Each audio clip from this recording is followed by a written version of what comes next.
Bismillah. Assalamualaikum warahmatullahi wabarakatuh.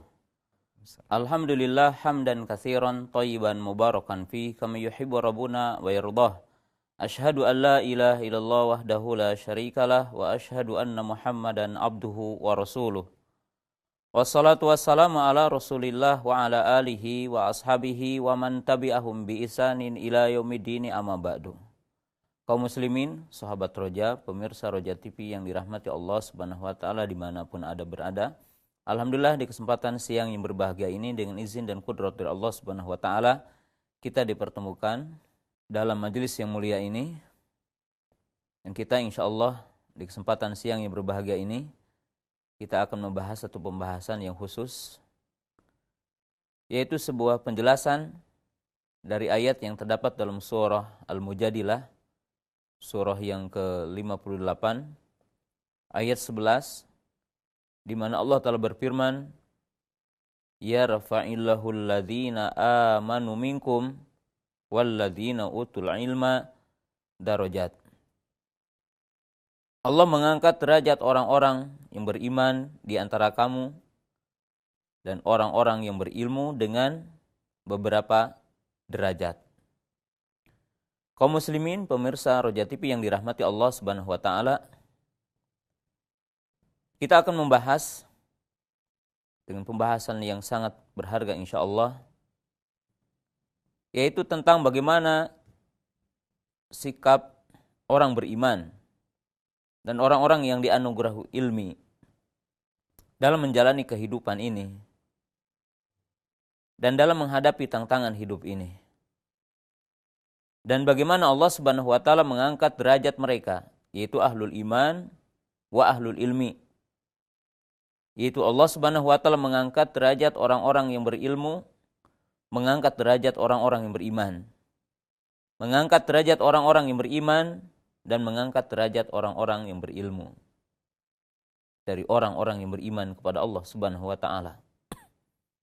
Pemirsa Roja TV yang dirahmati Allah Subhanahu wa taala, sebelum kita menjelaskan ayat dan bagaimana Allah mengangkat derajat orang beriman dan bagaimana Allah Ta'ala mengangkat orang-orang yang berilmu, dan bagaimana pula sikap orang-orang beriman dan sikap orang-orang berilmu ketika dia menghadapi kejadian-kejadian yang dia hadapi dari kehidupan ini, dari fitnah hidup ini.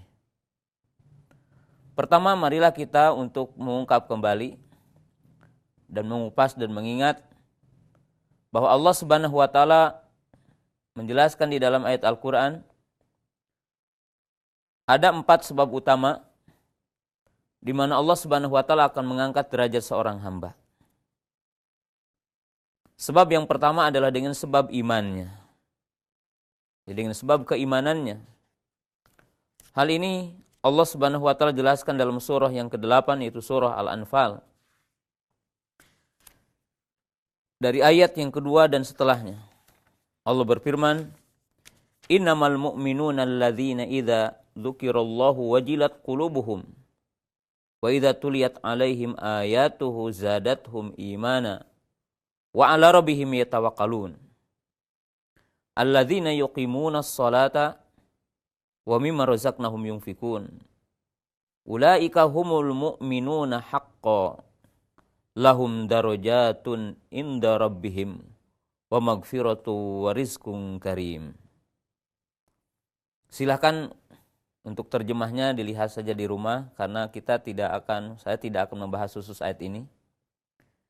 Yang jelas di dalam ayat ini Allah Subhanahu wa taala menjelaskan kepada kita bahwa Allah akan mengangkat derajat seorang hamba dengan sebab beriman. Hanya saja orang-orang yang beriman adalah orang-orang yang apabila disebut nama Allah maka mereka bergetar hatinya dan bertambah imannya. Kemudian disebutkan mereka adalah orang-orang yang menunaikan sholat, menunaikan zakat, dan mereka bertawakal kepada Allah. Maka itulah orang-orang yang hak beriman, lalu dikatakan bagi mereka adalah derajat yang tinggi di sisi Rabb mereka. Maka di dalam ayat yang mulia ini Allah menjelaskan kepada kita darajatul abdi, Jadi derajat seorang hamba baik di dunia ataupun nanti yaumul qiyamah bihasbi imanihi.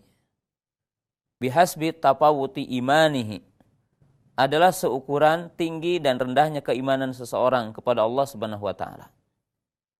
Ini adalah poin yang pertama. Poin yang kedua, Allah Subhanahu wa taala menjelaskan dalam surah yang ke-20, yaitu surah Thaha ayat 75, bahwa Allah taala akan mengangkat dari seorang hamba adalah dengan sebab amal solehnya. Dengan sebab dia beramal dan melakukan kebajikan-kebajikan, amal soleh. Allah Ta'ala berfirman, wa may ya'tihi mu'mina qad amila shalihat fa ulaika lahum ad-darajatul ula.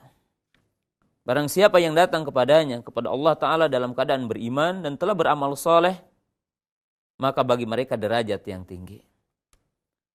Maka derajat seorang hamba baik di dunia ataupun nanti yaumul qiyamah, di akhirat, akan diangkat dan ditinggikan derajatnya oleh Allah Subhanahu wa taala. Di dunia penyebutannya dimuliakan juga oleh manusia, ya. Diberikan kemudahan-kemudahan oleh Allah Subhanahu wa taala adalah dengan sebab sejauh mana dia melakukan amal kebajikan, amal saleh.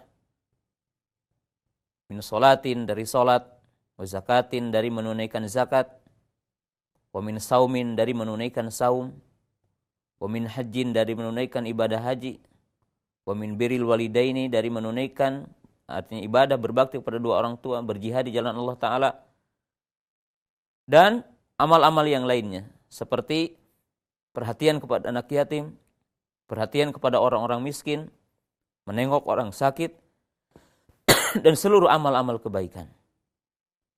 Maka derajat seorang hamba pun ditentukan dengan sejauh mana dia menyempurnakan amal kebaikannya. Sejauh mana dia bersegera kepada amal kebaikan atau tidak. Nah, sedangkan yang ketiga, Allah Ta'ala akan mengangkat derajat seorang hamba adalah dengan sebab berjihad di jalan Allah Ta'ala. Hal ini sebagaimana dijelaskan dalam surah An-Nisa ayat 96 dan setelahnya. Allah Ta'ala berfirman dalam ayat yang 95-nya, "Faddalallahu al-mujahidina 'alal qa'idina ajran 'azima. Darajatim minhu wa maghfirah wa rahmah wa kana Allahu ghafurur rahim." Allah mengutamakan orang-orang yang berjihad di jalannya. Berjihad di jalan Allah dibandingkan dengan orang-orang yang duduk berpangku tangan. Maka bagi mereka ganjaran yang agung dan bagi mereka derajat yang tinggi. Jadi bagi mereka adalah derajat yang tinggi. Dan inilah Allah Subhanahu wa taala menjelaskan di dalam ayat yang mulia ini, bahwa Allah Subhanahu wa taala akan mengangkat derajat seorang hamba adalah dengan sebab berjihad di jalan Allah Ta'ala.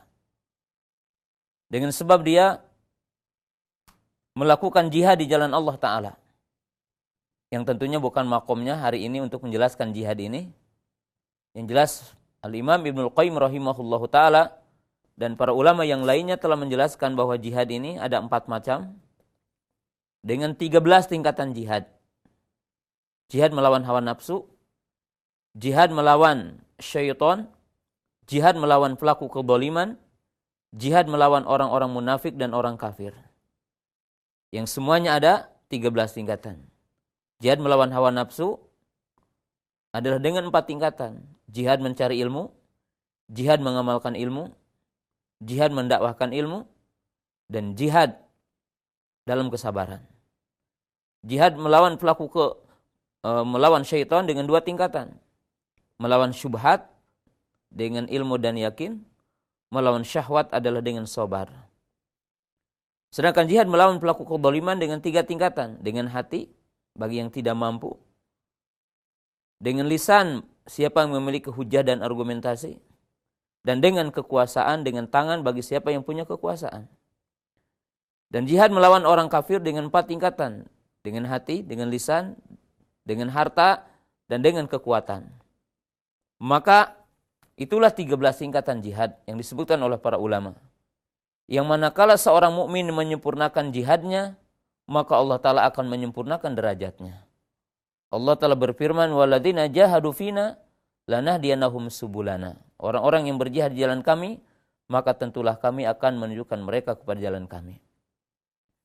Sedangkan poin yang keempat, Allah Ta'ala menjelaskan bahwa Allah akan mengangkat derajat seorang hamba dengan sebab ilmu. Narfa'u darajati man nasya, qala al-Imam Malik ay bi ilmi. Qala Allah Ta'ala yarfa'illahu alladhina amanu minkum walladhina utul ilma darajat. Ini dalam surah Al-Mujadilah ayat 11 ya. Surah ke-58 ayat 11. Maka di dalam ayat Al-Qur'an disebutkan 4 tempat dan 4 sebab utama bahwa Allah Subhanahu wa taala akan mengangkat derajat orang-orang ataupun hambanya, akan mengangkat derajat manusia dengan sebab 4 ini. Dengan keimanannya, dengan amal solehnya, dengan jihadnya, dan dengan ilmunya. Lalu Allah Subhanahu wa taala menyebutkan dalam surah Al-Mujadilah ini menggabungkan antara iman dengan ilmu. Di mana Allah menjelaskan, yarfa'illahu alladhina amanu minkum walladhina utul ilma darajat. Allah mengangkat derajat orang-orang beriman di antara kamu dan orang-orang yang berilmu dengan beberapa derajat.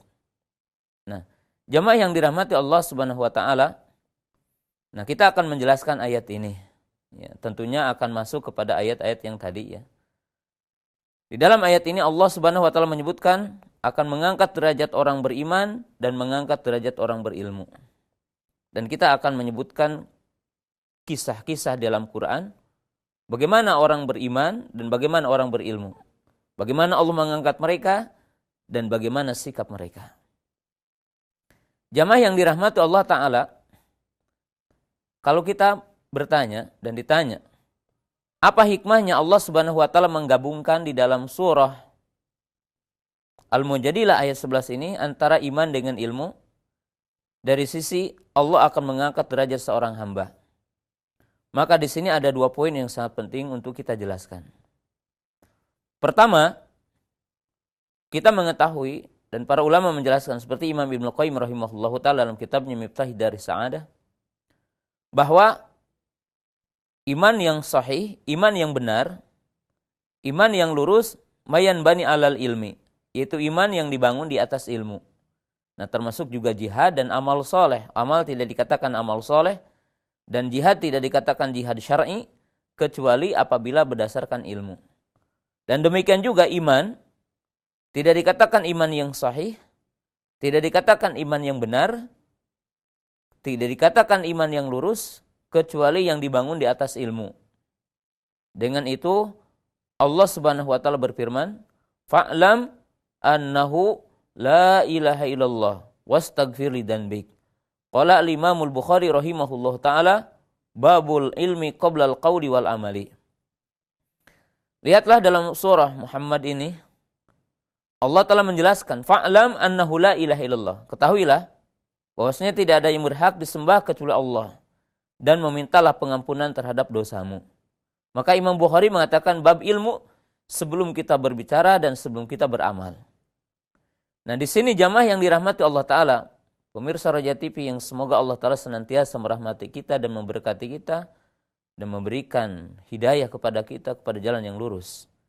Maka lihatlah dalam ayat ini bahwa Allah Subhanahu wa taala mengaitkan tauhid dengan ilmu. Bahwa tauhid adalah dibangun di atas ilmu. Nah, dan di sini menunjukkan hubungan antara iman dengan ilmu. Sisi yang kedua, bahwa ayat ini pun menjelaskan bahwa ilmu yang menyebabkan pemiliknya akan mendapatkan pujian secara mutlak dari Allah Ta'ala. Ilmu yang pemiliknya akan disanjung, dipuji oleh Allah Ta'ala dan diangkat derajatnya oleh Allah Ta'ala. Al-ilmu ma yata'allaqu bil iman. Adalah ilmu yang berkaitan dengan hakikat iman. Yang tidak ada lain sebagai ilmu yang pokok adalah ma'rifatullah, ma'rifatu nabiyhi, wa ma'rifati dinil Islam. Di mana ilmu yang pemiliknya akan dipuji secara mutlak oleh Allah Ta'ala dan dengan sebabnya Allah akan mengangkat derajatnya adalah ilmu yang berkaitan dengan iman. Itu ilmu yang berkaitan dengan ma'rifatullah. Ilmu berkaitan dengan bagaimana kita mengenal Allah, pencipta alam semesta ini, pencipta kita dan pencipta alam semesta ini. Apa hak kita kepada Allah? Apa hak Allah kepada kita? Dan apa kewajiban kita kepada Allah Subhanahu wa taala? Dengan itu Allah Ta'ala dan menjelaskan dalam ayat Al-Quran, wa ma khalaqtul jinna wal insa illa liya'budun. Dan tidaklah kami menciptakan jin dan manusia, aku menciptakan jin dan manusia kecuali agar mereka beribadah kepadaku. Dan Allah Subhanahu wa taala menjelaskan hikmah dan tujuan mengutus para nabi, para rasul, yaitu untuk mengajak manusia agar beribadah kepadanya. Walaqad ba'atsna fi kulli ummatin rasula an i'budullaha wajtanibut taghut. Kemudian yang kedua adalah ma'rifatun nabi, yaitu mengenal Nabi sallallahu alaihi wasallam. Bahwa Allah Ta'ala mengutusnya sebagai rasul, mengutusnya sebagai nabi, dan membawakan baginya adalah syariat. Jadi menyertakan baginya adalah syariat. Membawakan kitabullah, kitab Al-Quran. Dan mengenal syariat Islam, dinul Islam, ya, mengenal dinul Islam. Maka disinilah kaum muslimin jamaah yang dirahmati Allah Subhanahu wa taala, dalam surah Al-Mujadilah ini Allah Ta'ala menggabungkan antara iman dengan ilmu. Hal ini adalah dua sisi yang perlu kita tahu. Bahwa iman yang benar adalah iman yang dibangun di atas ilmu. Maka jamaah yang dirahmati Allah Subhanahu wa taala, Allah menjelaskan wala taqfu ma laisa laka bihi ilmun. Seseorang yang berbicara tentang akidah, berkaitan dengan nama-nama Allah, berkaitan dengan sifat-sifat Allah, berkaitan dengan perkara yang gaib, tentang para malaikat, ya, tentang cerita-cerita yang telah lalu dari para nabi dan orang-orang sebelum kita, apa yang berkaitan dengan alam kubur, apa yang berkaitan dengan arasatil qiyamah, apa yang berkaitan dengan surga dan neraka, maka wajib semuanya ini adalah ala ilmil kitab wa ilmi sunnah. Wajib ini adalah berkaitan dengan ilmu kita kepada Al-Quran dan ilmu kita kepada sunnah Rasulullah Sallallahu Alaihi Wasallam. Kemudian sisi yang kedua tadi udah jelaskan bahwa ilmu yang mana yang Allah akan mengangkat derajat seorang hamba. Ilmu yang mana yang Allah Ta'ala akan meninggikan seorang hamba baik di dunia ataupun di akhirat. Maka tentunya jamaah yang dirahmati Allah Ta'ala adalah al-ilmu bi kitabillah wal ilmu bi sunnati Rasulillah. Al-ilmu alladhi yatata'allaq bil iman. Adalah ilmu yang berkaitan dengan Al-Quran, ilmu yang berkaitan dengan sunnah, dan ilmu yang berkaitan dengan masalah iman. Ya, berkaitan dengan masalah iman. Ilmu yang berkaitan dengan hukum taklif, di mana Allah Ta'ala memerintahkan kita dengan beberapa perintah, dan Allah Ta'ala melarang kita dengan beberapa larangan. Maka jamaah yang dirahmati Allah Subhanahu wa taala, inilah hakikat makna dari ayat ini, di mana Allah Ta'ala menggabungkan iman dengan ilmu. Nah, jamaah yang dirahmati Allah Subhanahu wa taala, lalu ayat ini menjelaskan Allah akan mengangkat derajat orang-orang beriman, dan Allah Ta'ala akan mengangkat derajat orang-orang berilmu. Nah, di sini saya akan menjelaskan tentang kisah yang ada dalam Quran, bagaimana Allah Ta'ala mengangkat orang berilmu, bagaimana Allah Ta'ala mengangkat orang beriman, dan bagaimana kisah-kisah ini bisa menjadi pendorong bagi setiap di antara kita agar kita bisa menguatkan iman dan menguatkan ilmu terhadap Al-Quran dan Sunnah Rasulullah SAW. Marilah kita melihat dalam sebuah kisah yang Allah Ta'ala kisahkan. Itu tentang Ashabul Kahfi. Allah Subhanahu wa taala mengkisahkan seekor anjing dalam surah Al-Kahfi. Dan Allah Ta'ala mengkisahkan 8 pemuda, yang mana disebutkan dalam surah Al-Kahfi itu, innahum fityatun amanu bi rabbihim wa zidnahum huda. Mereka adalah para pemuda yang mereka beriman kepada Allah Ta'ala. Innahum fityatun amanu bi rabbihim wa zidnahum huda. Mereka adalah 8 pemuda yang mereka beriman kepada Allah Subhanahu wa taala. Wa rabatna ala qulubihim idz qamu faqalu rabbuna rabbus samawati wal ardi lan nad'u min dunihi ilaha laqad qulna idzan syatata. Di mana 8 pemuda ini menghadap ke kerajaan, menghadap ke raja. Seraya dia berkata, Rabbuna rabbus samawati wal ard. Rabb kami adalah Rabb yang menciptakan bumi dan langit. Jadi bukan Anda, bukan kamu Rabb ini. Karena waktu itu rajanya mengklaim dia adalah sebagai Rabb. Dia menyembah selain Allah Subhanahu wa taala dan mengklaim sebagai Rabb. Maka jamaah yang dirahmati Allah taala, lihatlah ini 8 pemuda. Dan bagaimana mauqifnya, sikapnya. Tetapi yang sangat menakjubkan di sini, dari seekor anjing, yang mana anjing adalah binatang yang najis. Yang apabila anjing itu menjilat bezana kita, kita diperintahkan untuk mencucinya dan salah satunya dengan tanah. Sebagaimana disebutkan dalam hadis Abu Hurairah radhiyallahu taala anhu, qala Rasulullah sallam, idza walagul qalbu fi ina'i ahadikum falyaghsilhu sab'an ulahu nabit turab. Nabi sallallahu mengatakan, apabila bezana salah seorang di antara kamu dijilat oleh anjing, maka cucilah 7 kali dan salah satunya ataupun yang pertamanya dengan tanah. Lihatlah. Tetapi kenapa Allah Subhanahu wa taala mengabadikan kisah seekor anjing dalam surah Al-Kahfi? Maka lihatlah, Allah Subhanahu wa taala mengisahkan dengan potongan ayat ketika 8 pemuda itu disebutkan dalam ayat sebelumnya, wa idh tazaltumuhum wa ma ya'buduna ilallah fa'bu ilal kahfi yanshulakum rabbukum mir rahmatih. Ketika 8 pemuda ini meninggalkan kaumnya, meninggalkan kegelapan dunia, meninggalkan kemewahan dunia, meninggalkan keluarganya, meninggalkan rajanya, karena kaumnya adalah menyembah selain Allah, kaumnya menyekutukan Allah, kaumnya melakukan berbagai bentuk maksiat, maka mereka berhijrah mendatangi sebuah gua yang dikenal dengan Gua Kahfi itu. Maka mereka memproklamirkan diri dan berkata di depan raja bahwa tidak ada ilah, tidak ada sembahan kecuali Allah. Dan kami akan meninggalkan apa yang kalian sembah, meninggalkan kalian dan apa yang kalian sembah. Lalu mereka masuk, ya. Lalu disebutkan di situ wa qalbuhum basitun diraihi bil wasid. Law talata alaihim lawallaita minhum firara wa lamulita minhum ru'bah. Maka di situ Allah telah mengkisahkan seekor anjing. Bagaimana seekor anjing itu? Seekor anjing, dia meletakkan kedua tangannya ke depan, ya, seraya lidahnya dijulurkan. Ya. Maka setiap orang dia menjaga di pintu gua. Maka dikisahkan dalam ayat ini, maka setiap orang yang akan masuk ke pintu gua itu akan menjadikan mereka lari dan takut. Nah pertanyaannya, kenapa Allah Subhanahu wa taala mengkisahkan seekor anjing ini? Dan kenapa Allah telah mengabadikan seekor anjing dalam kisah Al-Quran ini? Li'annahu ma'a ahlil iman. Li'annahu yusahibu ahlil iman.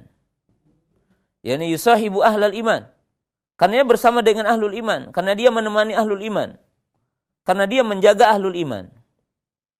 Jadi jemaah yang dirahmati Allah Ta'ala, perhatikan dalam ayat ini, bahwa Allah Ta'ala memuliakan seekor anjing dan mengangkat kedudukannya. Kenapa? Karena bersama ahlul iman, menjaga ahlul iman, menemani ahlul iman. Hal ini menunjukkan jamaah yang dirahmati Allah Subhanahu wa taala. Mafhumnya, mafhum mukhalafahnya, kalau seekor anjing saja diangkat derajatnya karena menemani ahlul iman, maka sudah barang tentu kalau seorang hamba, kita sebagai manusia menjadi beriman dan menemani orang-orang beriman, bersama ulama, bersama orang alim, bersama ustadz, bersama orang soleh yang lainnya, maka barang siapa yang menemani dan membela orang-orang soleh, bimalihi, wa quwwatihi, barang siapa yang membela orang soleh, membantu orang soleh dengan kekuatannya, dengan hartanya, maka Allah Ta'ala akan tinggikan derajatnya. Sebab Allah Ta'ala mengkisahkan dalam kisah ini adalah seekor anjing. Kenapa? Karena bersama ahlul iman. Karena menemani apa? Ahlul iman. Demikian juga bagaimana Allah Subhanahu wa Ta'ala mengkisahkan di zaman Nabi Sulaiman alaihi salam, di mana binatang-binatang diabadikan kisahnya. Sampai seekor burung yang dinamakan dengan hudhud. Sebagaimana nanti akan saya kisahkan. Akan tetapi dalam kisah-kisah ini menunjukkan kaum muslimin yang dirahmati Allah Subhanahu wa Ta'ala bahwa manakala seseorang itu memiliki keimanan dan berteman dengan ahlul iman, maka Allah Ta'ala akan mengangkat derajatnya. Dan ini adalah satu kemuliaan. Nah, kemudian jamaah yang dirahmati Allah Ta'ala, bagaimana sikap orang beriman dalam kisah Ashabul Kahfi ini? Kisah Ashabul Kahfi yang mana Allah Subhanahu wa Ta'ala kisahkan di sini 8 pemuda, ya, tabi'ah pemuda, dan ini mungkin untuk para pemuda, para pemudi. Tabi'ah para pemuda adalah condong kepada dunia, condong kepada gemerlapan dunia. Lebih kuat kepada bentuk maksiat. Lebih dekat kepada bentuk syahwat. Itu adalah tabi'ah manusia. Oleh sebab itu di dalam hadis yang dinyatakan dalam hadis Abu Hurairah, 8 kelompok yang akan mendapatkan naungan Allah ketika matahari mendekat 1 mil, ya, di padang mahsyar yang terhampar luas, tidak ada pepohonan, tidak ada bebatuan, tidak ada tempat berlindung, dan matahari mendekat 1 mil, maka di antara 8 kelompok itu siapa? Syabun nasya'a fi ibadatillah, seorang pemuda yang berkembang hidup dalam ibadah kepada Allah Subhanahu wa Ta'ala. Nah, di sini Allah Ta'ala mengkisahkan innahum fityatun amanu bi rabbihim. Bagaimana 8 pemuda ini? Tabi'ah 8 pemuda adalah orang yang condong di masa-masa condong kepada bentuk-bentuk maksiat. Kemudian apa? Godaannya lebih dahsyat ketimbang orang-orang yang lebih tua. Tetapi lihatlah di sini, warabatna ala qulubihim idh qamu faqalu rabbuna rabbus samawati wal ardh. Lihatlah di sini syaja'atuhum, keberanian mereka. Karena telah singgah di dalam hati mereka iman. Mereka menghadap ke kerajaan yang dikisahkan rajanya di situ. Ya, rajanya katanya di Kianus. Walaupun mungkin tentang penamaan ini ya perlu kepada nas yang lebih kuat lagi. Dari sisi ini kisah Israiliyat. Tetapi demikianlah disebutkan dalam beberapa tafsir, namanya adalah di Kianus. Dia menghadap. Yang mana rajanya itu musyrik, menyekutukan Allah. Bahkan mengklaim dirinya sebagai Rabb. Maka mereka mengatakan Rabbuna Rabbus samawati wal ardh. Lihatlah, syaja'ah li ahli iman. Sikap ahlul iman itu berani. Maka mereka mengatakan, Rabb kami adalah Rabb yang menciptakan bumi dan langit. Dan tidak ada sembahan bagi kami kecuali Allah Ta'ala. Nah, kemudian lihatlah ayat setelahnya. Wa idh tazaltumuhum wa ma ya'buduna ilallah fa'u ilal kahfi yanshulakum rabbukum mir rahmati. Lihatlah 8 pemuda ini i'tizal. Ya, ini hijrah maknanya mudah. Memisahkan diri, menjauhkan diri dari setiap bentuk fitnah. Menjauhkan diri dari setiap bentuk syahwat. Dan mereka menyelamatkan dirinya untuk menyelamatkan imannya. Untuk menyelamatkan ketakwaannya, untuk menyelamatkan akidahnya, maka mereka berani untuk meninggalkan gemerlapan dunia.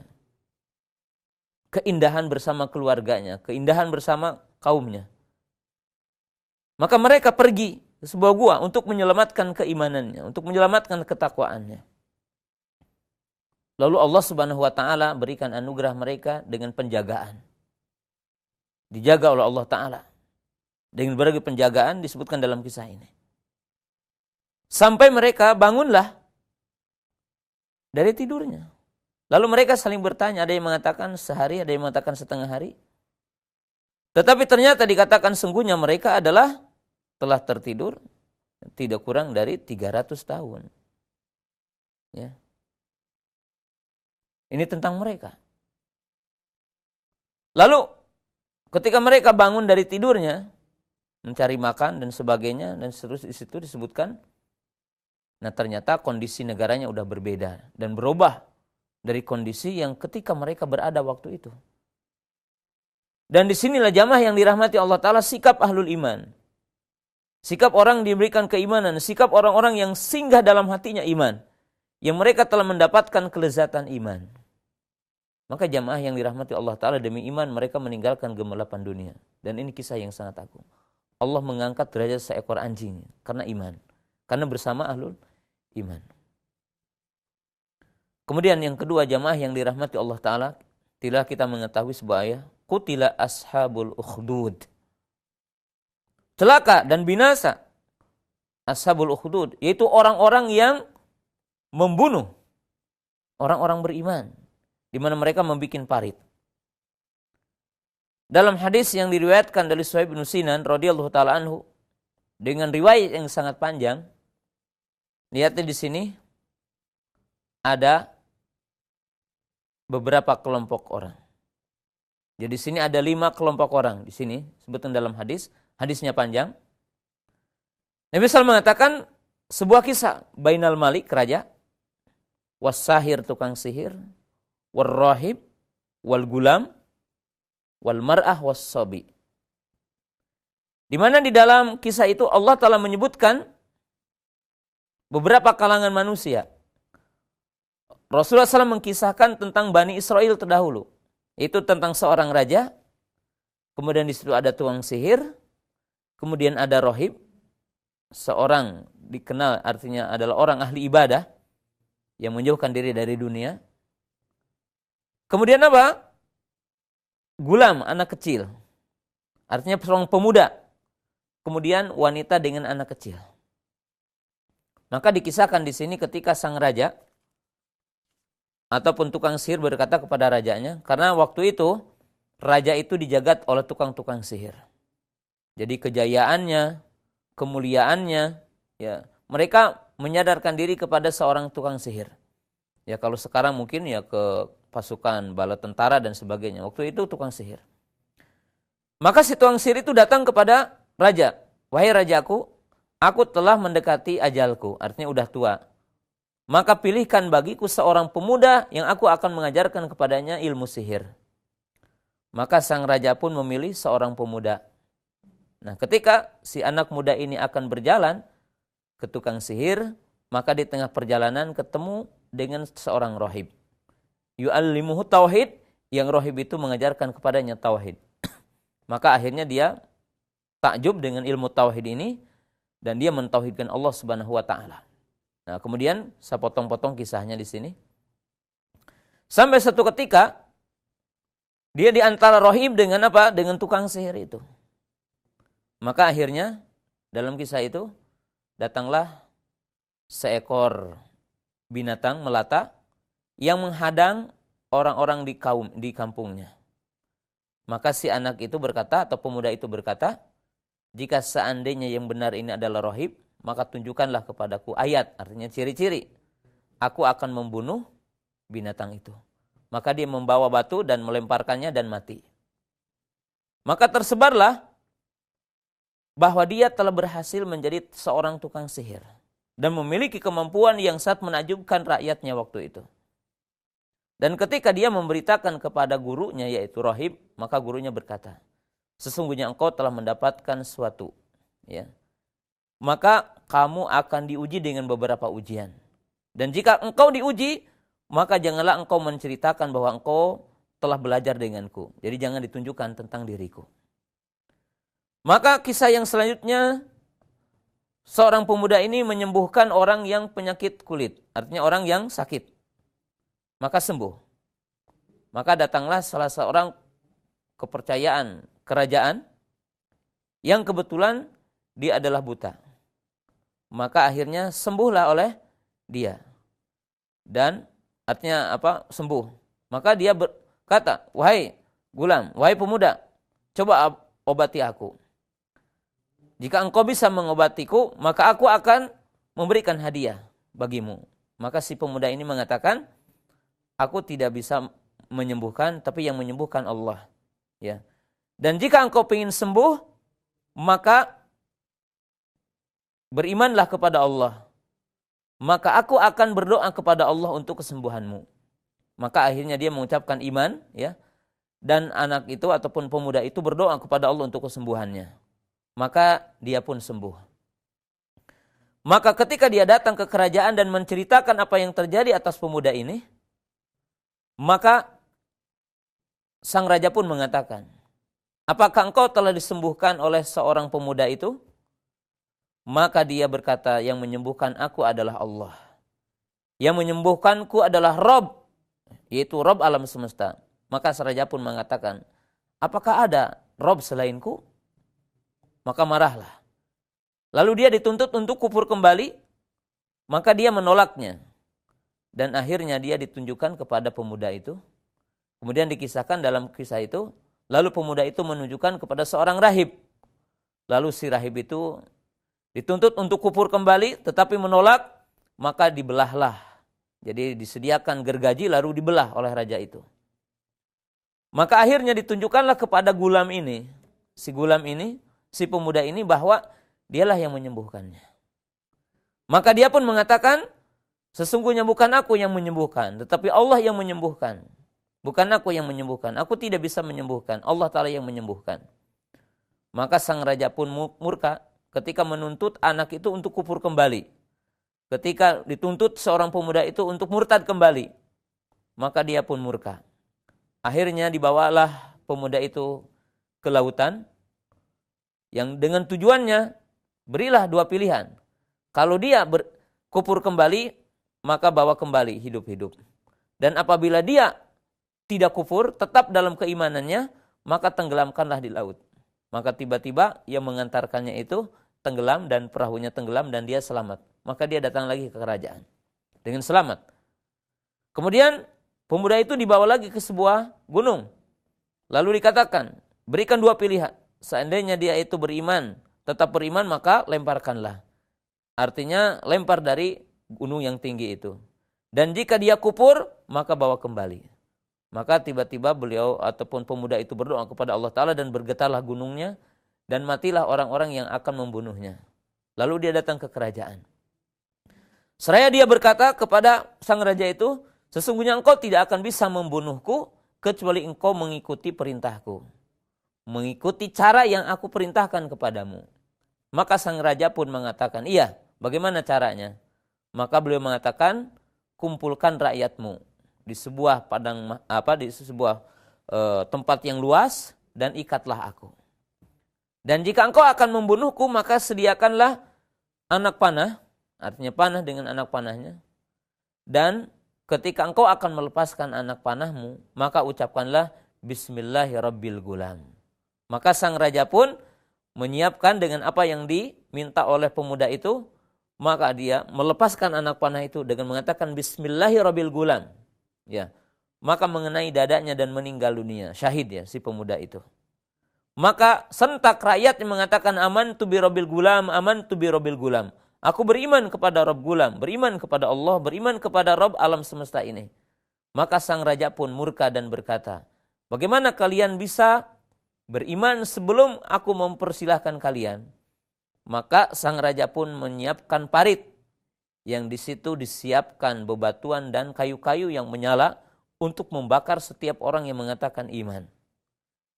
Maka semuanya mereka sabar dengan apa yang menimpa kepada mereka.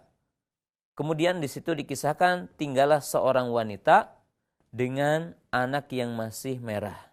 Jadi masih bayi merah di pangkuannya. Maka dia pun agak sedikit ragu di dalam hatinya. Bagaimana kondisinya, karena bersamanya adalah anak kecil. Dan bukan rasa takut dirinya, tetapi dia berpikir anak yang masih merah ini. Maka anak yang masih merah pun berkata, ya ummi isbiri fa innaki alal haq. Maka sang anak pun berkata yang masih bayi merah, wahai ibuku bersabarlah, karena sesungguhnya engkau di atas kebenaran. Maka lihatlah kaum muslimin, pemirsa Roja TV yang dirahmati Allah Subhanahu wa taala. Bagaimana orang-orang yang beriman kepada Allah, tentang kesabaran mereka, keteguhan mereka, keistiqomahan mereka. Lihatlah seorang rahib dan lihatlah orang yang paling dekat kepada kerajaan tadi dibelah oleh gergaji. Ketika dia diberikan pilihan kufur atau tetap iman. Kalau tetap iman, ini gergaji akan membelahmu. Maka mereka tetap mengatakan kami beriman, kami tetap istiqomah, dan dibelah. Kemudian mereka ini semuanya. Dan 8 dengan pemuda ini. Hal ini menunjukkan jamaah yang dirahmati Allah Ta'ala bahwa ahlul iman berpikir masa depan.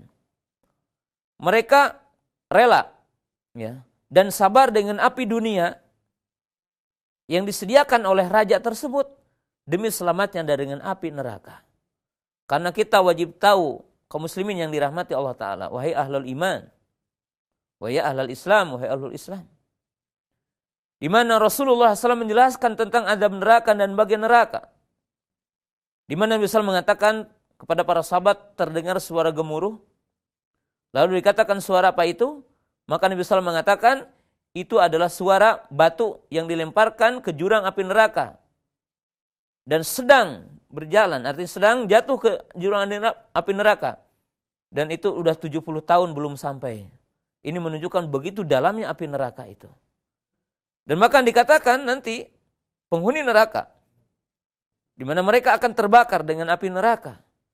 Di mana kulit mereka itu adalah sab'una dira'an. Kulit mereka adalah 70 hasta. Dan pundak mereka adalah 70 hasta. Yang dikatakan tentunya hasta di sini adalah bukan hasta ketika nanti yaumal qiyamah. Maka orang beriman, orang-orang yang memiliki keimanan yang kuat, maka mereka akan memiliki sikap yang menakjubkan. Di mana mereka tidak ingin dipisahkan antara surga. Dan mereka sabar untuk mendapatkan surga dan selamat dari api neraka walaupun dengan ujian yang sangat berat. Maka jamaah yang dirahmati Allah Subhanahu wa taala, ahlul iman, ahli sunnah. Dengan begitu dahsyatnya fitnah hari ini, tuduhan dan sebagainya. Kemudian juga kejadian-kejadian. Maka tidak boleh menjadikan kita rasa takut ya. Karena jamaah yang dirahmati Allah Subhanahu wa taala, lihatlah ahlul iman yang terdahulu. Bagaimana mereka mendapatkan ujian dan bagaimana kesabaran mereka. Kaum muslimin yang dirahmati Allah Subhanahu wa taala. Inilah adalah kemuliaan. Dan bagaimana dengan sebabnya Allah Ta'ala mengangkat derajat orang-orang beriman itu. Dan lihatlah jamaah yang dirahmati Allah Subhanahu wa taala. 4 kisah dalam perang Uhud. Tentang bagaimana ahlul iman. Karena tentunya dalam perang Uhud ini terdapat pelajaran-pelajaran yang sangat agung. Tentang bagaimana istiqomahnya ahlul iman. Lihatlah di sini adalah seseorang yang baru menikah. Yaitu yang dinamakan dengan Hanzalah radhiyallahu ta'ala anhu. Maka Nabi SAW mengumandangkan jihad. Memanggil kaum muslimin untuk berjihad. Sedangkan Hanzalah waktu itu adalah malam pertama. Beliau adalah nikah. Dan beliau mendengar suara seruan untuk berjihad. Lalu beliau sempat berjima. Tapi yang sangat menakjubkan, beliau tidak sempat mandi janabah terlebih dahulu. Ketika beliau mendengar suara panggilan jihad, maka beliau langsung menyiapkan perlengkapan perang dan masuk ke medan perang dan tidak ingin surga itu dipisahkan dengan mandi janabah. Di mana beliau bertanya kepada Nabi SAW, kemana tempat kembaliku? Apa pahala bagiku jika aku mati syahid? Maka Nabi SAW mengatakan, janji Allah bagimu adalah surga. Maka Nabi SAW mengatakan, setelah itu ketika menyaksikan syahidnya Hanzalah, maka Nabi SAW berkata kepada para sahabat, lihatlah bahwa para malaikat sedang memandikan Hanzalah radhiyallahu ta'ala anhu, subhanallah. Inilah mauqif ahlul iman, inilah sikap ahlul iman. Di mana mereka memiliki kekuatan, iman, dan memiliki ketangguhan dan istiqomah. Di mana lihat mereka tidak ingin dipisahkan oleh hanya dengan mandi janabah. Walaupun mandi janabah itu adalah bagian dari syariat ini. Nah, bagaimana kita? Surga dipisahkan oleh dunia kita hari ini. Surga ini adalah dipisahkan dengan gemerlapan dunia. kita terpisahkan surga ini. Dan kita mungkin akan terlambat dengan sebabnya. Tapi lihat mereka, para sahabat ridwanullahi ta'ala alaihim, ketika iman itu telah singgah di hati mereka. Kisah yang kedua, lihatlah para sahabat yang di tangan-tangan mereka tangkai kurma. Yang mereka siap menyantapnya. Jadi di tangan-tangan mereka setangkai kurma. Yang siap untuk menyantapnya. Maka ketika Nabi SAW menyerukan mereka untuk menyerang musuh. Dikumandangkan untuk menyerang musuh. Lalu mereka bertanya kepada Nabi SAW, di mana tempat kembaliku? Dan apa ganjaran bagiku jika seandainya aku mati syahid? Maka Nabi SAW mengatakan surga. Maka jamaah yang dirahmati Allah Ta'ala, mereka menyiapkan senjatanya, menyiapkan pedangnya, menyiapkan alat perang, lalu mereka melempar kurma-kurmanya. Dan mereka menangguhkan untuk makan kurma. Mereka langsung ke musuh. Sebab mereka tidak ingin surga ini adalah dipisahkan oleh kurma ini. Maka mereka menyerang musuh dan mereka mati syahid. Seraya mereka mengatakan qad ajidu rihal jannati duna uhudin. Ketika mereka syakaratul maut, maka Nabi SAW mengkisahkan tentang mereka. Sungguh mereka mengatakan, kami telah mencium wanginya surga dari bukit gunung Uhud ini. Ya, dengan sebabnya, jemaah yang dirahmati Allah Ta'ala. Ini mauqif ahlul iman. Jadi sikap ahlul iman ketika mereka telah singgah iman itu dalam hati mereka. Kemudian yang ketiga, dalam perang Uhud ini. Lihatlah seorang sahabat yang bernama Anas ibnu Nadar radhiyallahu ta'ala anhu. Yang beliau itu luka lebih dari 70 luka. Dan tidak ada satu luka pun dari bagian belakangnya. Karena beliau radhiyallahu ta'ala menjadi penjaga Rasulullah SAW. Menjadi tameng Rasulullah SAW ketika Nabi SAW terperosok. Dan orang-orang kafir yang dipimpin waktu itu oleh Khalid bin Walid sebelum beliau masuk Islam. Menyerang dari atas. Maka beliau menjadi tameng Rasulullah SAW. Lihatlah ahlul iman ketika telah singgah dalam hatinya keimanan. Kecintaan kepada baginda Nabi SAW dan kecintaan kepada syariatnya. Maka semua rasa berkaitan dengan luka yang ada di badannya, luka yang ada di tubuhnya, rasa sakit seolah-olah itu adalah dapat dipikul dan tidak dirasakan. Kenapa? Karena ladatul iman, kelezatan iman, kelezatan takwa yang ada di dalam hati. Dan ini adalah orang-orang beriman. Ini adalah orang-orang bertakwa. Dan lihatlah di situ juga kisah yang keempatnya adalah Mus'ab bin Umair radhiyallahu taala anhu. Mus'ab bin Umair radhiyallahu ta'ala yang syahid di medan perang jihad. Dalam perang Uhud. Padahal beliau adalah seorang pemuda yang perlentai, yang gagah, yang memiliki keluarga. Tetapi bagaimana beliau mati syahid di situ. Dan itu adalah iman. Nah, pemirsa Raja TV yang dirahmati Allah Ta'ala, inilah kisah. Sebagian kisah yang terdapat di dalam ayat Quran ataupun dalam hadis Rasulullah SAW tentang ahlul iman. Dan disitulah makna Allah mengangkat derajat orang-orang beriman. Dan sungguh kisah-kisah menakjubkan adalah banyak. Nah, adapun yang kedua berkaitan dengan ilmu. Jadi bagaimana Allah Ta'ala mengangkat derajat orang berilmu.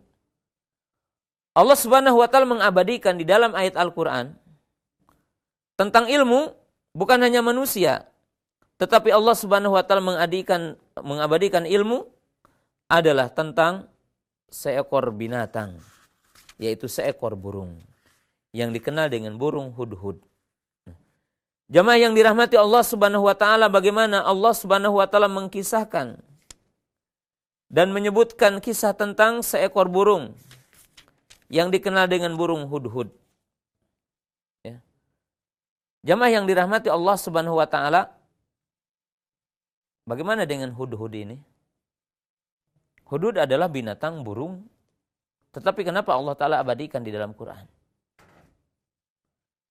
Yang mana Allah Ta'ala berikan kelebihan kepada Sulaiman alaihi salam, di mana beliau memahami bahasa binatang. Dan dijadikan binatang juga bala tentaranya. Tunduk kepada perintahnya dan mengikuti berperang sama beliau. Lihat di sini Allah Ta'ala mengisahkan wa tafaqqadat tayra. Faqala ma liya la aral hudhuda. am kana minal ghaibin la u'adzibannahu adzaban syadida aw la azbahannahu aw la ya'tiyani bisultanin mubin. Wa makatha ghairu ba'in faqala ahadtu bima lam tuhit bihi wa ji'tuka bisaba'in binaba'i yaqin. Ini wajadtu imra'atan tamlikuhum wa utiyat min kulli syai' wa laha arsyun 'azim. Wajadtuha wa qaumaha yasjuduna lisyamsi min dunillah wa zayyana lahum syaitanu a'malahum fasaddahum anis sabili fahum la yahtadun. Maka Sulaiman dikisahkan ketika beliau bersama pasukannya dan termasuk binatang-binatang, maka beliau tidak melihat seekor burung yang namanya hudhud. Lalu mencari-cari dan beliau mengumumkan, ya, dia tidak hadir, dia tidak ikut. Maka benar-benar aku akan menghukumnya dengan hukum yang dahsyat, dengan hukuman yang keras katanya. Atau aku benar-benar akan mencincangnya, artinya akan menyembelihnya. Maka tidak lama kemudian muncullah hudhud itu. Dan dia berkata, ya kalau mungkin dibahasakan, wahai Nabiullah Sulaiman, sesungguhnya aku mengetahui sesuatu yang engkau tidak tahu. Karena Nabi SAW tidak tahu perkara yang gaib. Maka burung hudhud mengatakan, aku tahu sesuatu yang engkau hari ini tidak tahu. Dia mengatakan, sesungguhnya aku mendapatkan sebuah daerah, yang mana daerah itu dikuasai oleh seorang ratu. Dan dia memiliki kerajaan yang kuat, rakyat yang taat kepadanya. Dan memiliki singgasana yang sangat menakjubkan. Mereka menyembah selain Allah, menyembah matahari. Menyekutukan Allah, musyrik kepada Allah Ta'ala. Nah, lihatlah jamaah yang dirahmati Allah Subhanahu Wa Ta'ala. Dalam kisah ini ada dua bagian yang sangat berharga buat kita.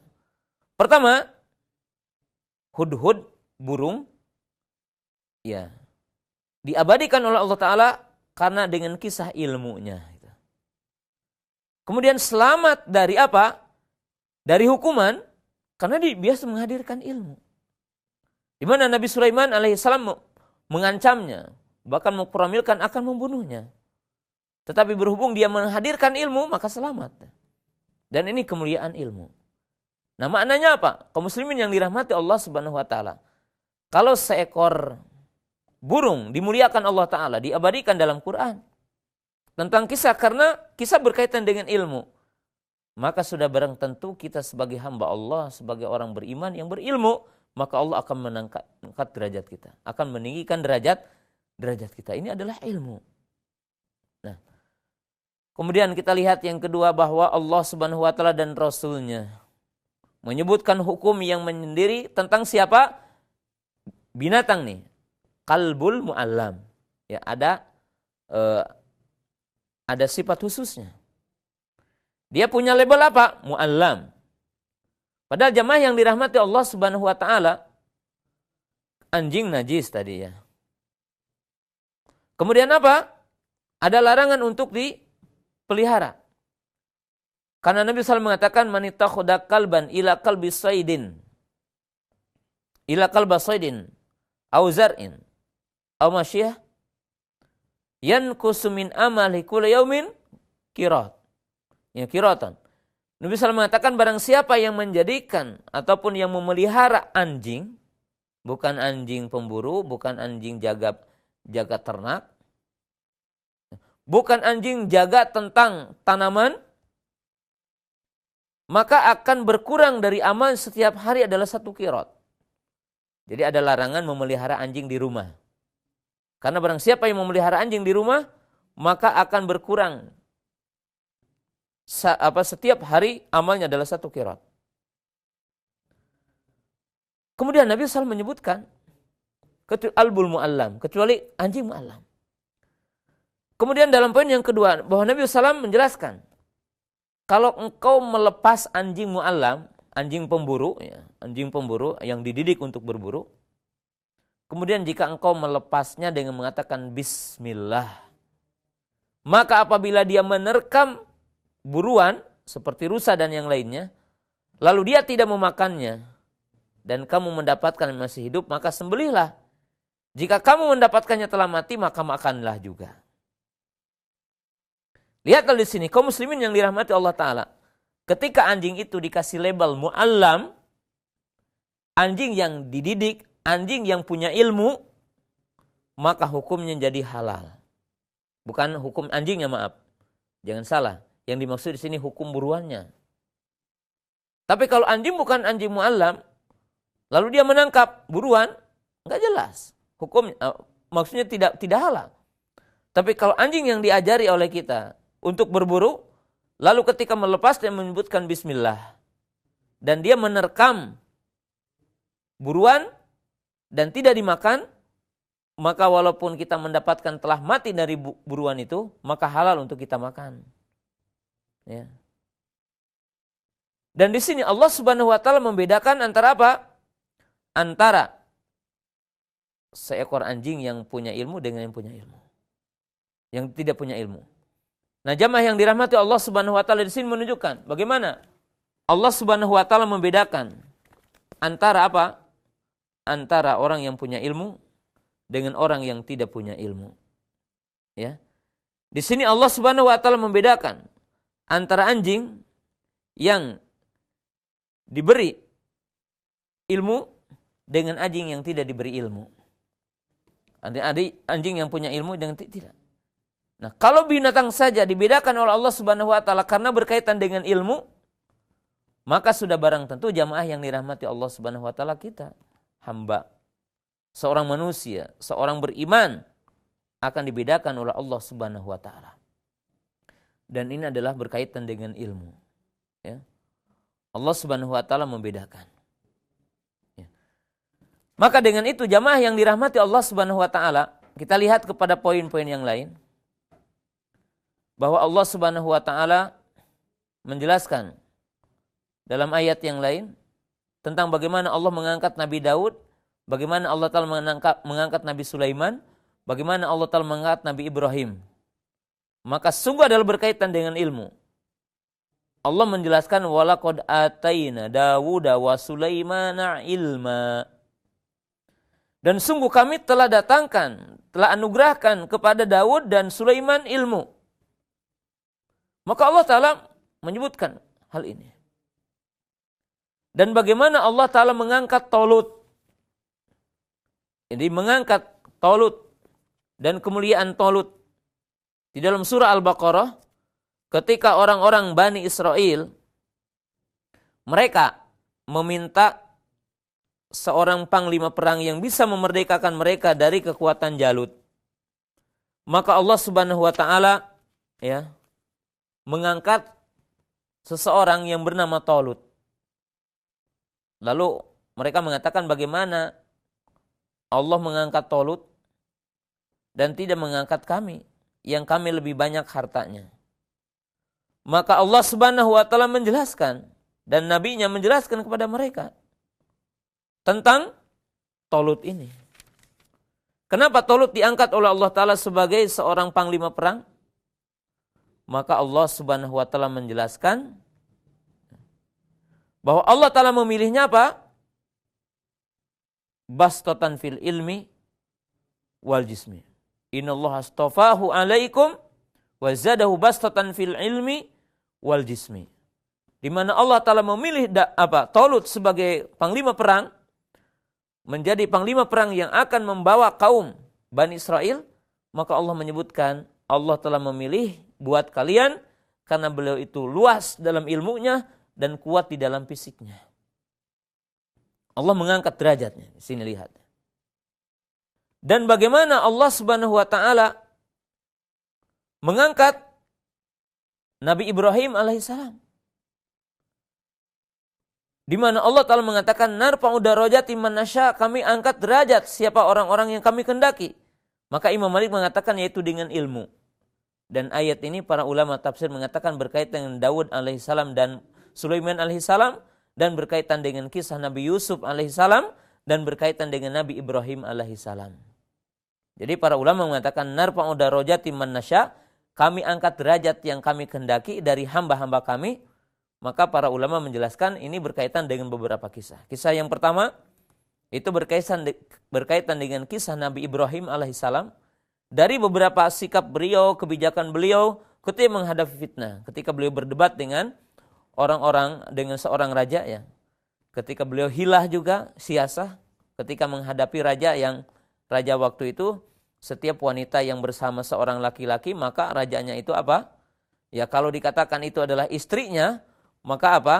Akan diambil oleh raja itu. Maka Nabi Ibrahim bersiasah dengan ilmunya mengatakan, ini adalah saudaraku. Ahl gitu ya. Ini adalah saudaraku, maksudnya saudara seiman itu. Walaupun itu adalah istrinya. Kemudian bagaimana Nabi Yusuf alaihissalam bisa keluar dari fitnah waktu itu? Bisa keluar dari fitnah dengan mengatakan ya, kalau ya apa laki-laki yang memulai maka itu adalah dari depan robeknya. Kalau perempuan yang meminta maka itu dari belakang. Maka tiba-tiba robeknya celaan kain Nabi Yusuf alaihissalam ada dari belakang. Dan ini adalah hilah. Dan bagaimana juga Yusuf alaihissalam ya dengan kisah yang tadi dan Nabi Sulaiman alaihissalam. Ya, Allah Ta'ala mengangkat derajat orang-orang beriman. Allah Ta'ala mengangkat derajat orang-orang yang berilmu. Nah, dalam poin yang terakhir ini, saya ingin menjelaskan bagaimana sikap orang berilmu ketika menghadapi kenyataan-kenyataan. Nah, jamaah yang dirahmati Allah Subhanahu wa Ta'ala, lihatlah bagaimana sikap orang-orang berilmu ini dalam menghadapi setiap kenyataan, fitnah yang menimpa kepadanya. Jadi, fitnah yang menimpa kepadanya. Allah Subhanahu wa Ta'ala mengkisahkan dalam surah Al-Qasas ayat 79 ayat 80-nya. Bagaimana orang-orang yang tidak berilmu ketika berhadapan dengan fitnah dan bagaimana orang-orang berilmu ketika dia melihat fitnah. Allah berfirman, "Fa kharaja 'ala qaumihi fi zinatihi. Qala alladziina yuriduna al-hayatad dunya ya laita lana mislama utiya qarunu. Innahu ladzu hazzin 'adzim. Wa qala alladziina utul 'ilma wa ilakum thawabullahi khairun liman amana wa 'amilas shalihan wa la yulaqqaha illas sabirun." Qarun dikisahkan adalah seorang yang banyak hartanya. Yang dia mewah, sombong dan keluar dengan kemewahannya waktu itu. Ya, dia keluar dengan kemewahannya. Ya mungkin kalau sekarang dengan mobilnya, dengan segalanya. Maka orang-orang yang mengharapkan kehidupan dunia berkata, seandainya berbahagia gitu, kalau digambarkan, seandainya kami mendapatkan seperti apa yang didapatkan oleh Qarun, sesungguhnya dia berada dalam derajat yang sangat tinggi katanya. Ini orang-orang siapa? Orang-orang jahil. Orang-orang yang menganggap kehidupan dunia adalah segalanya.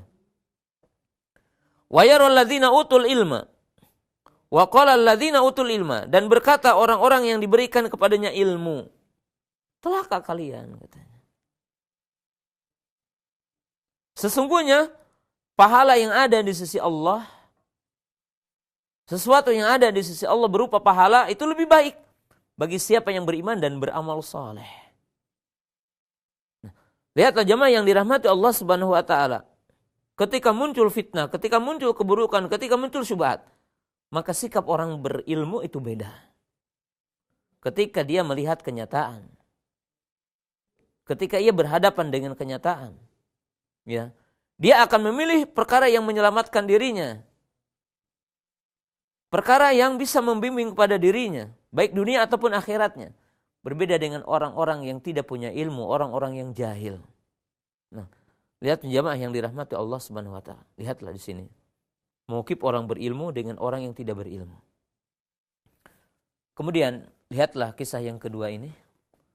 Bahwa Nabi SAW mengatakan dulu ada orang yang membunuh 99 orang. Jadi di sini ada 3.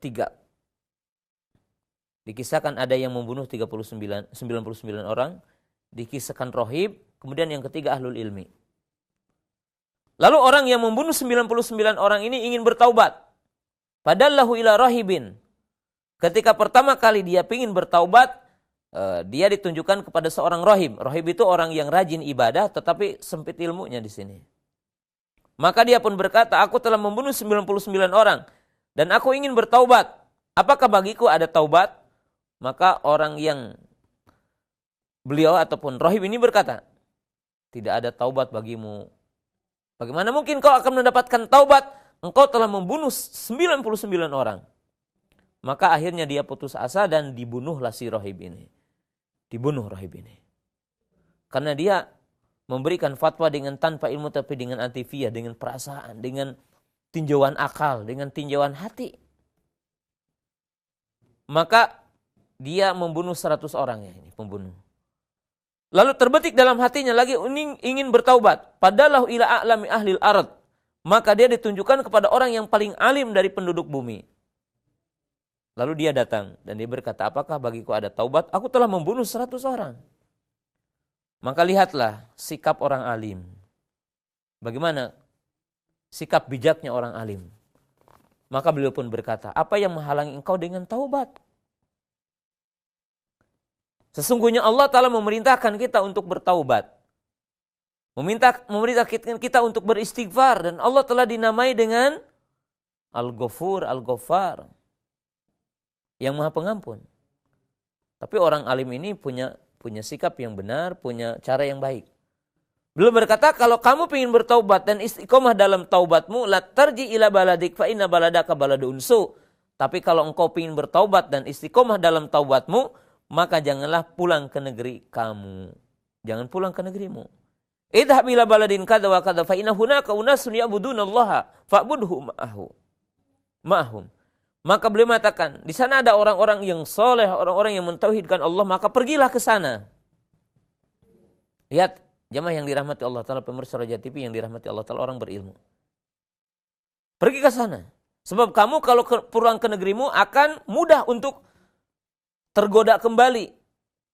Dan mungkin engkau tidak akan istiqomah. Pergi itu di sana. Lalu, beliau pergi dan meninggal dunia sebelum sampai ke tujuan. Ke tempat itu. Maka disebutkan dalam hadis itu antara malaikat rahmat dengan malaikat adab berkata, malaikat rahmat mengatakan beliau telah bertobat kepada Allah dengan taubatan nasuha. Dan malaikat adab mengatakan dia telah membunuh 100 orang. Maka datanglah malaikat yang ketiga dengan mengatakan ukur di mana dia berada. Maka ternyata beliau berada 1 jengkal di tanah ahlul khair. Lalu diambillah sama malaikat rahmat. Nah, maka jamaah yang dirahmati Allah Subhanahu wa taala, dalam hadis ini memberikan satu pelajaran. Dari kisah hadis ini memberikan satu pelajaran. Pertama, bahayanya kejahilan. Bahayanya orang jahil memberi fatwa dengan tanpa ilmu, maka terjadi kemudorotan untuk banyak pihak. Ahlu maksiat bertambah maksiatnya, ahlu bidah bertambah bidahnya. Kemudian apa? Dia sendiri terbunuh gitu. Kenapa? Karena dia memberi fatwa dengan tanpa ilmu. Dan ini mauqif, sikap orang yang jahil itu berbahaya. Ya. Sedangkan orang berilmu selain fatwanya berdalil Al-Quran dan Sunnah, maka menghentikan keburukan dengan fatwanya yang hak. Kemudian apa? Menyebabkan orang yang diberi fatwa adalah husnul khotimah, mati dengan baik ya. Dan di sini mauqif orang berilmu yang berpikir ke depan, yang memberikan penjelasan yang hak ya. Dan ini adalah sikap orang berilmu. Lihat ya. Nah, mari kita lihat kepada sebuah kisah yang sangat menakjubkan ini. Dan ini adalah sikap orang berilmu. Al-Imam Al-Hasan Al-Basri rahimahullahu ta'ala. Dan inilah ilmu itu menakjubkan. Jadi manakala ilmu itu berbicara maka menakjubkan. Al-Imam Al-Hasan Al-Basri rahimahullahu ta'ala pernah didatangi oleh 3 orang yang mengeluh kepadanya. Satu orang yang pertama mengatakan, aku telah menikah, maaf ya. Jika ada, ya mungkin yang ada dalam kisah ini. Ya, maka itibarnya aja, ambil pelajaran. Ada seseorang yang telah menikah lama, tetapi belum dianugerahi keturunan. Maka dia pun berkata, wahai imam, aku telah menikah dengan waktu yang lama, tapi sampai hari ini aku belum mendapatkan keturunan. Maka apa petunjuk bagiku? Artinya amal apa ataupun apa mestinya aku melakukannya. Maka beliau mengatakan, beristighfarlah kepada Rabbmu. Datang orang yang kedua. Dia mengkisahkan bahwa di negeriku telah lama tidak turun hujan. Kemarau panjang. Apa petunjukmu bagi kami? Maka beliau mengatakan, hendaklah kalian semua beristighfar meminta taubat kepada Rabbmu. Lalu datang orang yang ketiga. Dia mengkisahkan tentang dia telah berusaha mencari dunia, berternak, bercocok tanam. berusaha tapi sampai hari ini belum mendapatkan bagian itu, bangkrut terus ya. Maka apa petunjuk kau kepadaku? Maka beliau mengatakan, adalah kalian atau engkau beristighfar kepada Rabbmu. Maka seorang muridnya berkata, wahai imam, bagaimana engkau ditanya dengan 3 pertanyaan, kau jawabnya cuma 1 itu juga ya. 1 pertanyaannya ini jawabnya istighfar, yang ini juga pertanyaannya jawabnya istighfar, yang ini juga jawabannya istighfar. Maka berkatalah Al-Imam Al-Hasan Basri rahimahullahu ta'ala, dan riwayat ini juga dinisbatkan kepada Imam Ahmad rahimahullahu ta'ala.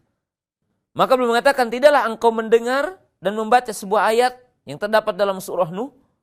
Faqultu astaghfiru rabbakum innahu kana ghaffara yursilis sama alaikum midrara wa yumdidkum bi amwalin wa banin wa yaj'al lakum jannati wa yaj'al lakum anhara. Maka beliau mengatakan, tidaklah memperhatikan sebuah ayat yang mana Nabi Nuh alaihissalam berkata kepada kaumnya, ketika aku berkata, hendaklah kalian meminta pengampunan kepada Rabbmu, karena sesungguhnya Rabbmu adalah Maha Pengampun.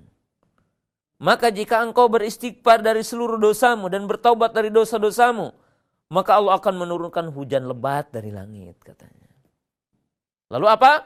Menjadikan banyak keturunanmu, kemudian menjadi banyak hartamu, dan akan mengalir sungai-sungai, dan akan kebun-kebun, ya. Biji-bijian, buah-buahan dan sebagainya. Barulah paham. Lihatlah bahwa orang berilmu itu memberikan nasihat, memberikan jalan keluar itu indah sekali. Indah sekali. Dan bisa membuat kenyang setiap orang yang sedang kehausan ataupun kelaparan. Ketika orang itu haus ilmu, haus kepada petunjuk, haus kepada haus kepada jalan keluar, maka orang berilmu itu indah sekali. Indah sekali. Dan lihat juga dalam ayat yang lain, wa anistaghfiru rabbakum tsumma tubu ilaihi yumati'kum mata'an hasana. Hendaklah kalian beristighfar kepada Rabbmu dan bertaubatlah kepadanya, maka aku akan memberi nikmat kepada nikmat yang baik. Nikmat hasanah. Lihat ya, di sini adalah istighfar. Nah, ini mauqif ahlul ilm, sikap orang yang berilmu, kebijakan orang berilmu, jadi senantiasa indah. Nah, jamaah yang dirahmati Allah Ta'ala. Jadi orang berilmu, ya, orang yang faqih dalam agama ini. Coba para ibu, para bapak, apa yang menjadi seringnya terjadi perceraian suami istri, kemudian gejolak dan sebagainya dalam dakwah dan sebagainya, karena di sini adalah minimnya kefakihan dalam agama dan ilmu. Tidak sedikit suami dengan istri ya bercerai karena kalimat-kalimat yang sederhana. Ungkapan-ungkapan yang mungkin dianggap sepele tetapi menjadikan suami istri bertengkar. Kenapa? Adamul fikih, adamul ilmi. Karena orang berilmu itu beda dalam sikapnya, dalam kebijakannya, dalam mengambil kesimpulan, dalam mengambil sikap itu berbeda. Dan saya akan tutup dengan 2 kisah yang sangat agung ya, tentang bagaimana ilmu ketika berbicara dan ketika ada dalam seseorang. Allah Subhanahu wa taala menjelaskan di dalam ayat Al-Qur'an ataupun dalam hadis dikisahkan tentang bagaimana kisah Nabi Sulaiman dengan Nabi Daud. Ya. Yang kedua-duanya adalah nabi, tetapi di sini dikisahkan perbedaan di antara keduanya. Ya. Dan di sini tentunya jamaah yang dirahmati Allah Ta'ala tidak menunjukkan satu kekurangan satu dengan yang lainnya. Tetapi kisah ini adalah sebuah pelajaran yang sangat agung. Ketika 2 wanita bersengketa tentang anak yang dia miliki, di mana di sini dikatakan 2 wanita itu mengembala, salah satu anak di antara mereka itu adalah diterkam serigala. Lalu berserekatlah ataupun bersekutulah ataupun bertengkar tentang siapa milik ya mengklaim anaknya. Maka datang kepada Nabi Daud alaihissalam. Lalu Nabi Daud alaihissalam memberikanlah kepada wanita yang tuanya gitu. Kepada wanita yang tuanya. Karena beliau melihat anak ini kecocokan dari sisi umurnya. Lalu datanglah kepada Nabi Sulaiman di mana mereka bertengkar. Ini anak aku, ini anak aku. Maka Nabi Sulaiman alaihissalam berkata, ambillah sebilah pisau. Ya mungkin golok atau semisalnya. Aku akan belah anak ini. Biar aman di antara kalian tidak bertengkar. Maka wanita yang terkecil pun ridho untuk diserahkan kepada wanita yang terbesar. Biarkan dan aku akan kasihkan katanya di sini. Fafahima Sulaiman. Maka Sulaiman itu paham bahwa sang ibu dari anak ini adalah wanita yang kecil ini. Artinya wanita yang lebih muda umurnya. Kenapa? Sebab ibu yang sejati, ibu yang sebenarnya tidak mungkin rela anaknya mati dan dibelah. Maka dia lebih rela berada di tangan orang lain tapi masih hidup. Dan inilah ibu yang sejati. Maka jamaah yang dirahmati Allah Subhanahu wa taala, lihatlah kefakihan. Ketika orang itu fakih kepada dalil dan fakih kepada kenyataan yang ada di hadapannya, ketika dia harus mengambil satu kebijakan, dan ketika dia menghadapi sebuah masalah, maka jamaah yang dirahmati Allah Ta'ala, orang yang punya fakih, orang yang berpikir ke depan, orang yang cerdas dan cerdik dan ilmu, maka itu memiliki satu kebijakan yang berbeda dibandingkan dengan yang lain. Akan berakhir dengan akhir yang baik. Akan senantiasa mendatangkan kebaikan.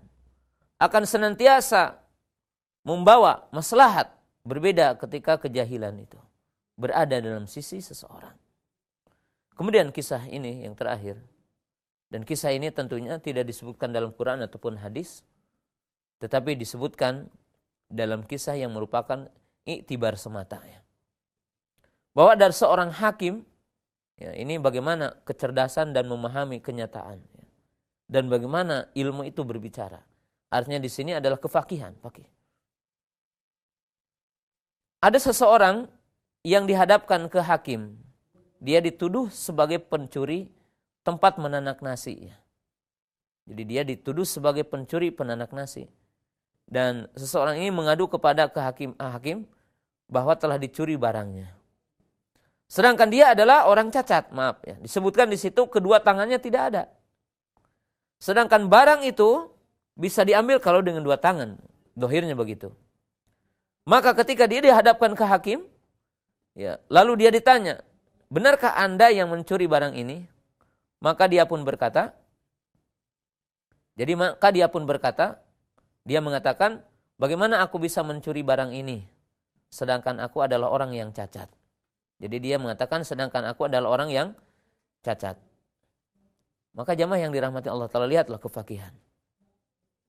Bagaimana orang yang diberikan anugerah ilmu, maka dia berpikir. Di saat yang sempit, dia berpikir. Dan menguji orang itu. Kalau begitu saya akan hadiahkan kepadamu, silahkan barang ini bawa ke rumahmu. Maka dia pun dikisahkan bahwa dia mengambil dengan kepalanya. Dan barang itu dimasukkan ke kepalanya. Lalu dia berjalan. Maka seorang hakim berkata, kalau demikianlah kamu mencuri barang ini. Maka dia pun mengaku bahwa benar aku mencuri barang ini seperti ini. Nah, jamaah yang dirahmati Allah Subhanahu wa taala, inilah kefakihan. Inilah orang itu fuqara, ilmu kepada waki, kenyataan. Maka jamaah yang dirahmati Allah Subhanahu wa taala, ketika orang itu dianugerahi iman dan dianugerahi ilmu dan kefakihan, maka dia akan senantiasa mendapatkan jalan keluar dalam setiap masalah yang dia hadapi. Maka jamaah yang dirahmati Allah Subhanahu wa taala, musibah yang menimpa kepada ahli sunnah hari ini, musibah yang menimpa kepada juru dakwah hari ini, maka jamaah yang dirahmati Allah Ta'ala, bekal yang harus kita perkuat, bekal yang harus kita kumpulkan apa? Kekuatan ilmu dan kekuatan iman. Karena orang yang beriman dan kuat imannya, dia akan tangguh. Kemudian orang yang memiliki kefakihan dan orang memiliki ilmu akan senantiasa bijak ketika dia menghadapi setiap masalah. Dia akan tiasa mendapatkan mana yang maslahat, mana yang lebih aslah, mana dan bagaimana sikap yang benar. Sebagaimana Allah Subhanahu wa taala mengkisahkan ahlul ilmi wa ahlul iman. Ahlul iman wa ahlul ilmi. Kisah-kisah yang menakjubkan dalam sejarah, baik disebutkan dalam Al-Quran ataupun kenyataan kita hari ini. Sebagaimana mungkin kisah Imam Ahmad, kisah Ibnu Taimiyah, kisah para ulama yang lainnya. Bahkan jamaah yang dirahmati Allah Subhanahu wa taala, seandainya kita masih punya waktu, ya maka kita lihat bagaimana kisah Syekh bin Baz rahimahullahu taala. Saya akan berikan contoh ya, kisah sedikit ya. Di sini bagaimana orang berilmu menjawab. Ketika ada orang mengatakan begini, wahai Syekh, wahai Ustadz, ya, ini akan meremehkan umat Islam. Kenapa kita itu berbicara tentang fikih ini? Orang lain telah ke bulan katanya.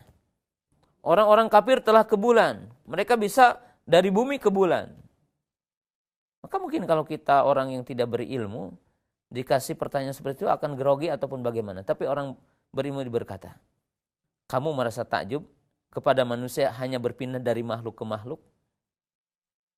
yang dia bisa adalah pergi dari makhluk ke makhluk?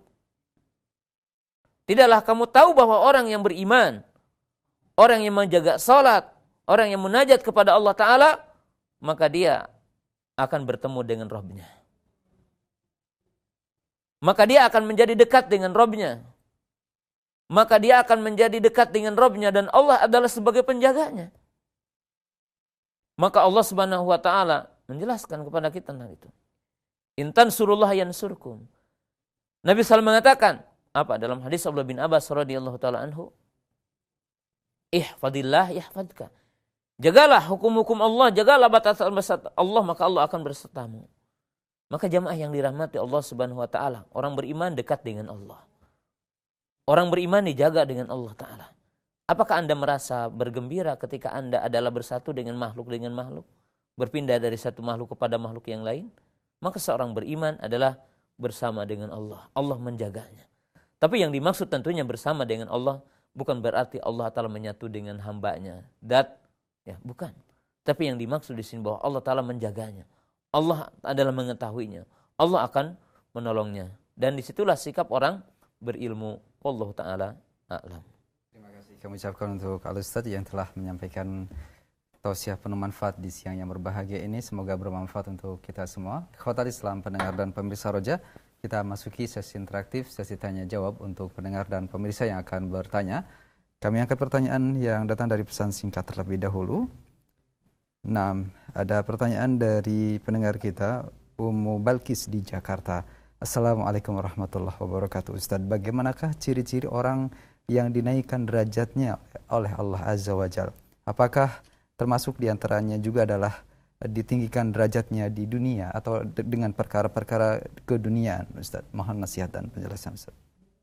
Kaum muslimin yang dirahmati Allah Ta'ala, waalaikumsalam warahmatullahi wabarakatuh. Bagaimana ciri-ciri orang yang diangkat derajatnya oleh Allah Subhanahu wa Ta'ala? Nah, jamaah yang dirahmati Allah Subhanahu wa Ta'ala, ciri orang yang diangkat derajatnya oleh Allah Ta'ala adalah dengan diberinya taufik orang itu kepada hidayah, dan diberikan taufik orang itu adalah kepada amal soleh. Dan bukan ciri yang khusus bahwa orang itu adalah diluaskan tentang dunianya, diluaskan tentang hartanya. Itu adalah bukan jaminan, itu adalah bukan ciri yang pokok. Ya. Jadi ibu yang dirahmati Allah Ta'ala dan seluruh pendengar Radio Roja, pemirsa Roja TV yang dirahmati Allah Ta'ala, ciri orang itu diangkat derajat oleh Allah Ta'ala di mana dia diberikan taufik berada di atas sunnah. Dia berada di atas petunjuk, di atas Islam. Maka oleh sebab itu, jamaah yang dirahmati Allah Ta'ala, Imam Abu Aliyah berkata, qara'tu al-muhkama wajadtu fihi ni'mataini azimataini la adri ayyuhuma a'zam an hadiyanallahu alal Islam wa lan aku minal haruriyin. Di mana Abu Aliyah berkata, aku membaca al-muhkam yaitu Quran. Maka aku mendapatkan di dalamnya dua nikmat yang sangat agung yang aku tidak tahu mana yang lebih besar di antara keduanya. Poin yang pertama, Allah menunjukkan aku kepada Islam. Aku bukan Yahudi, aku bukan Nasrani, aku tidak Majusi. Dan yang kedua, aku tidak termasuk orang Khawarij. Maka barang siapa yang diberikan taufik kepada akidah yang lurus, kepada manhaj yang lurus, kepada Islam dan sunnah, maka berarti dia diangkat derajatnya oleh Allah Subhanahu wa Ta'ala. Sebab dengan itulah akan diangkat derajat. Dan ciri orang yang diangkat derajatnya oleh Allah Ta'ala adalah dia diberikan taufik kepada setiap kebaikan. Oleh sebab itu Nabi SAW pernah menguji para sahabat dengan bertanya dengan 4 pertanyaan. Man asbaha minkum sha'ima, siapa yang subuh-subuh ini, pagi-pagi ini puasa? Maka Abu Bakar mengatakan, aku. Siapa yang hari ini telah mengantarkan jenazah? Aku. Siapa yang hari ini telah memberi makan orang miskin? Aku. Siapa yang hari ini telah menengok orang sakit? Maka Abu Bakar mengatakan juga aku. Maka Nabi SAW mengatakan siapa yang mampu mengumpulkan 4 amalan ini dalam sehari, maka dia akan masuk surga. Adapun orang diluaskan dunia, maka itu adalah bukan ciri bahwa Allah telah mengangkat derajatnya. Sebab jamaah yang dirahmati Allah Ta'ala, kita pun menyaksikan banyak orang kafir yang diluaskan hartanya. Dan ini adalah merupakan istidraj dari Allah Ta'ala, penyungkun ya, apa namanya. Ahlu maksiat, ahlu riba, ada orang yang hartanya. Maka Allah memberikan bagian dari dunia ini belum tentu Allah mencintainya. Dan belum tentu Allah Ta'ala memberikan petunjuk kepadanya. Jadi, ciri orang yang diangkat derajatnya oleh Allah Ta'ala ya diberikan taufik dalam hidayah, diberikan taufik dalam alam soleh, diberikan taufik dalam ilmu, dan itulah makna diangkat derajatnya. Wallahu Ta'ala alam. Baik, Ustaz. Terima kasih atas jawaban dan nasihatnya. Demikian untuk Ummu Balkis di Jakarta. Kita angkat untuk yang pertama dari penelpon. Silahkan 0218236543. Naam. Silahkan. Halo, Assalamualaikum Ustaz. Waalaikumsalam warahmatullahi wabarakatuh. Silahkan Bapak dari mana? Dari Batam Ustaz. Dengan Bapak? Dari Batam. Dari Batam Ustaz. Ya, silahkan. Silakan Bapak. Ini Ustaz, mau nanya kan. Ini macam mana kalau anak punya anak perempuan, kepingin memasuki polwan, macam mana hukumnya itu Ustaz? Iya. Baik. Itu saja Pak. Makasih, Terima Ustaz. kasih. Assalamualaikum. Barakallahu fiik. Waalaikumsalam warahmatullahi wabarakatuh. Assalamualaikum warahmatullahi wabarakatuh. Pingin jadi polwan ya. Jemaah yang dirahmati Allah Subhanahu wa taala, adapun wanita jadi mungkin tentara ataupun dia jadi mujahid ya. Secara umum apabila dalam bagian dalam waktunya diperlukan maka tentunya ada. Tetapi kaum muslimin yang dirahmati Allah Subhanahu wa taala, yang terpenting bahwa wanita bekerja dalam bentuk apapun adalah yang sesuai dengan fitrahnya, yang sesuai dengan kodratnya. Karena tentunya Allah Subhanahu wa taala telah membedakan laki-laki dengan perempuan dari sisi penciptaannya, dan Allah pun membedakan sebagian syariat sesuai dengan fitrahnya. Wanita keluar dari rumah pada umumnya adalah menjadi sebuah fitnah. Oleh sebab itu Rasulullah SAW telah menjelaskan, idza kharajatil mar'ah istashrafaha syaitanu. Maka Rasulullah SAW telah menjelaskan, dan ini juga bukan berarti wanita sama sekali dilarang keluar, tetapi ini adalah menunjukkan harus punya perhatian. Apabila seorang wanita itu keluar, jadi dia keluar, maka akan dihiasi oleh syaitan laknatullah. Dan bahkan Rasulullah SAW menyatakan, al-mar'atu syaitan, wanita itu adalah syaitan. Kemudian Rasulullah SAW telah menjelaskan dalam hadis yang lain, adharu fitanin al-rijal kanat finisa, bahwa fitnah yang paling dahsyat kepada kaum laki-laki adalah kaum wanita. Nah, jamaah yang dirahmati Allah Subhanahu wa taala, dua fitnah yang telah menimpa kepada kaum wanita di zaman hari ini adalah dua perkara yang sangat agung. Dua perkara yang sangat dahsyat yang ini dibesar-besarkan oleh musuh-musuh Islam. Yang pertama adalah as-sufur. As-sufur itu apa? Ariyat. Munculnya wanita-wanita yang tidak memakai jilbab. Munculnya wanita-wanita yang tidak memakai pakaian. Yatin menutup apa? Auratnya. Yang kedua, keluarnya wanita min ghairi hajah. Keluarnya wanita yang bukan keperluan yang hajah. Ya. Karena Rasulullah SAW telah menjelaskan, jika seandainya sholat saja afdalnya wanita adalah di rumah. Dan kemudian jamaah yang dirahmati Allah Subhanahu wa taala, ya, fitnah yang sangat agung juga, di mana hari ini banyak wanita yang menjadi pekerja dan menjadikan kaum laki-laki adalah menjadi apa? Banyak yang jadi pengangguran. Ini juga adalah fitnah yang sangat besar. Maka sudah barang tentu jamaah yang dirahmati Allah Subhanahu wa taala, ya, kewajiban para wanita, kewajiban kaum ibu adalah menjaga keluarganya. Maka Rasulullah SAW menjelaskan, wa buyutahunna khairun lahunna. Rumah-rumah mereka adalah lebih baik bagi mereka. Dan sabda Rasulullah SAW walaupun singkat tetapi memiliki makna yang sangat padat. Wa buyutahunna khairun lahunna.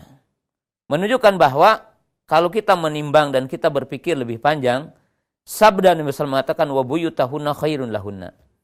Bahwa rumah mereka adalah lebih baik bagi mereka. Lebih baik bagi mereka.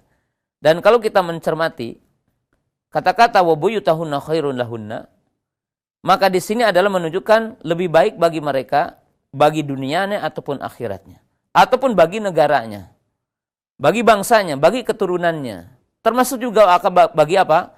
Bagi suaminya. Jadi perlu diperhatikan wa buyutahunna khairun lahunna, bahwa rumah-rumah mereka lebih baik bagi mereka.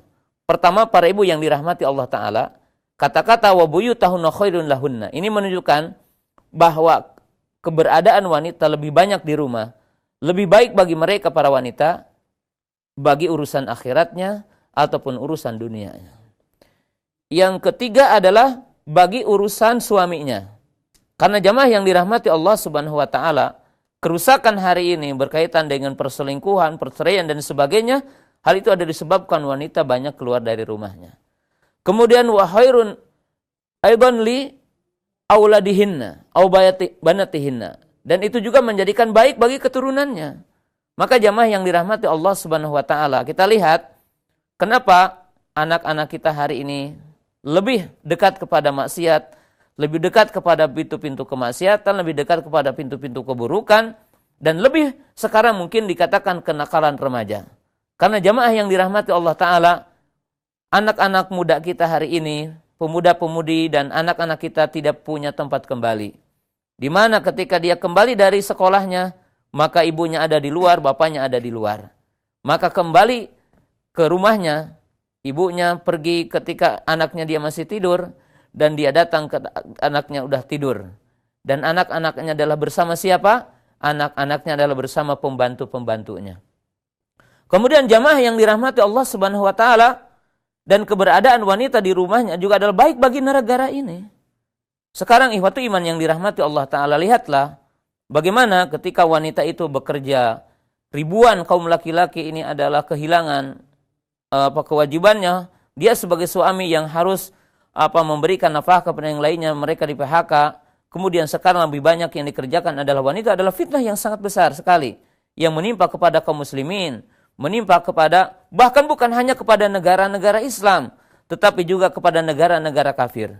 Bahkan jamaah yang dirahmati Allah Subhanahu wa taala, saya membaca beberapa buku tentang pendidikan, maka salah seorang peneliti dari Amerika mengatakan, salah satu kerusakan di negara-negara, hatta ini mengatakan negara kafir, kenapa terjadi kerusakan-kerusakan dari generasi yang akan datang ini? Mereka mengatakan karena kehadiran para wanita tidak ada di rumahnya, mereka lebih banyak di pasar-pasar, di tempat-tempat pekerjaan dan sebagainya.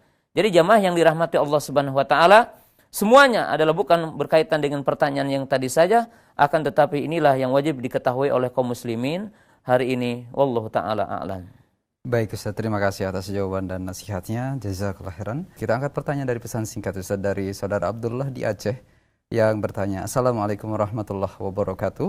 Ustaz, mohon nasihatnya untuk kaum muslimin Aceh terkait dengan adanya sebagian kalangan dari rakyat Aceh yang menyampaikan bahwasanya mereka menolak Wahabi, yang dalam hal ini negeri Saudi Arabia secara khusus sebagai representasi dari Wahabi, sedangkan negeri Wahabi adalah merupakan negeri yang sangat dermawan dan telah menghibahkan hampir dari 806 triliun rupiah untuk membantu rakyat Aceh.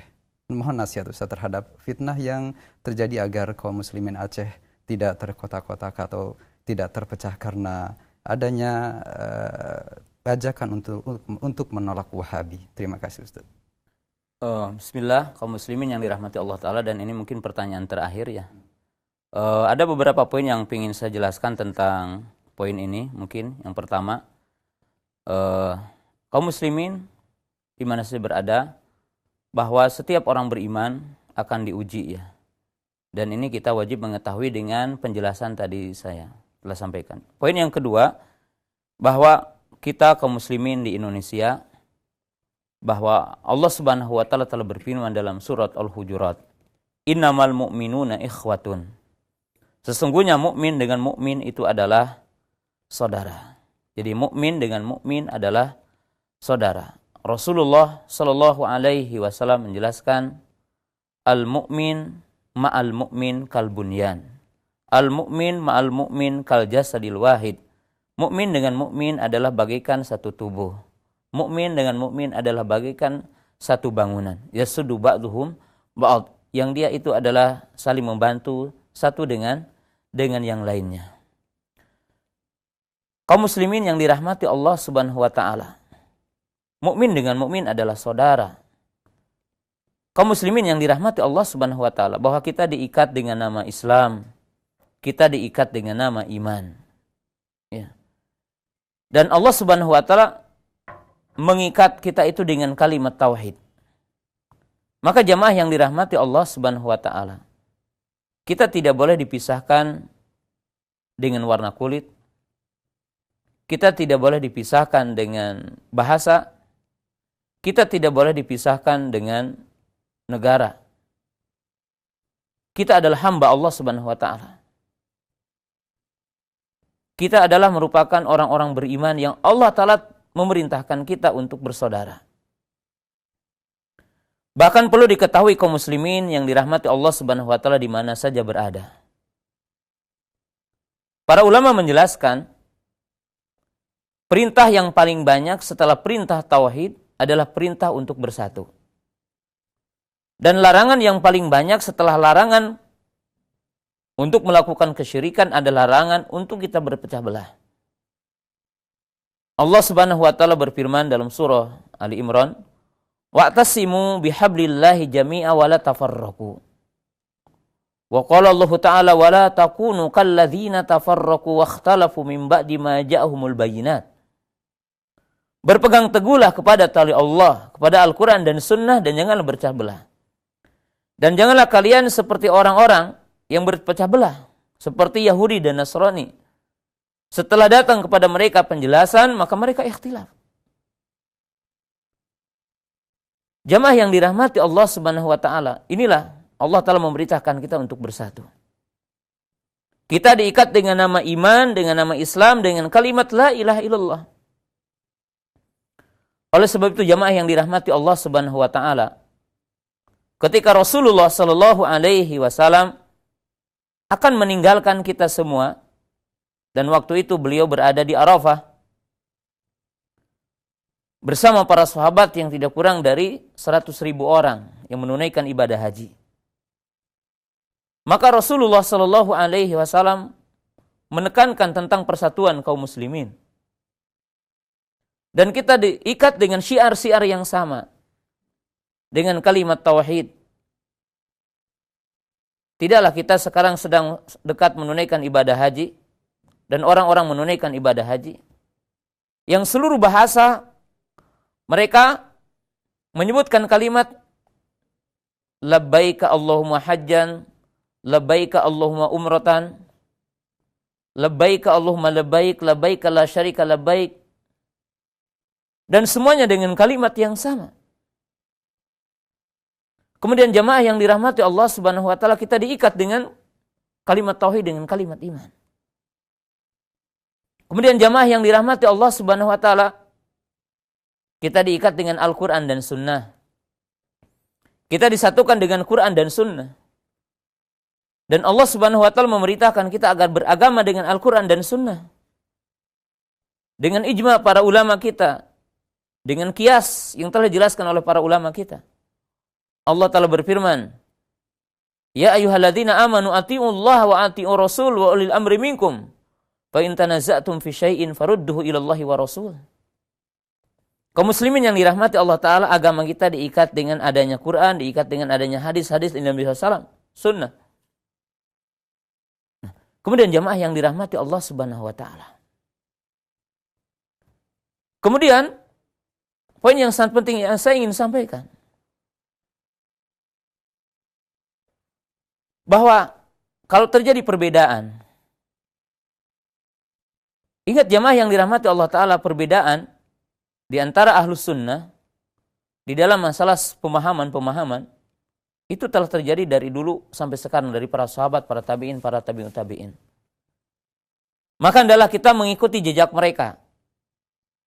Jamaah yang dirahmati Allah Ta'ala, demikian juga mungkin secara khusus Ahlu Aceh dalam hal ini. Tidaklah kita mengetahui bahwasanya Abdullah bin Abbas dengan Abdullah bin Umar berbeda pendapat tentang hukum menyentuh istri, batal atau tidak. Abdullah bin Abbas mengatakan menyentuh istri tidak batal, Abdullah bin Umar mengatakan batal.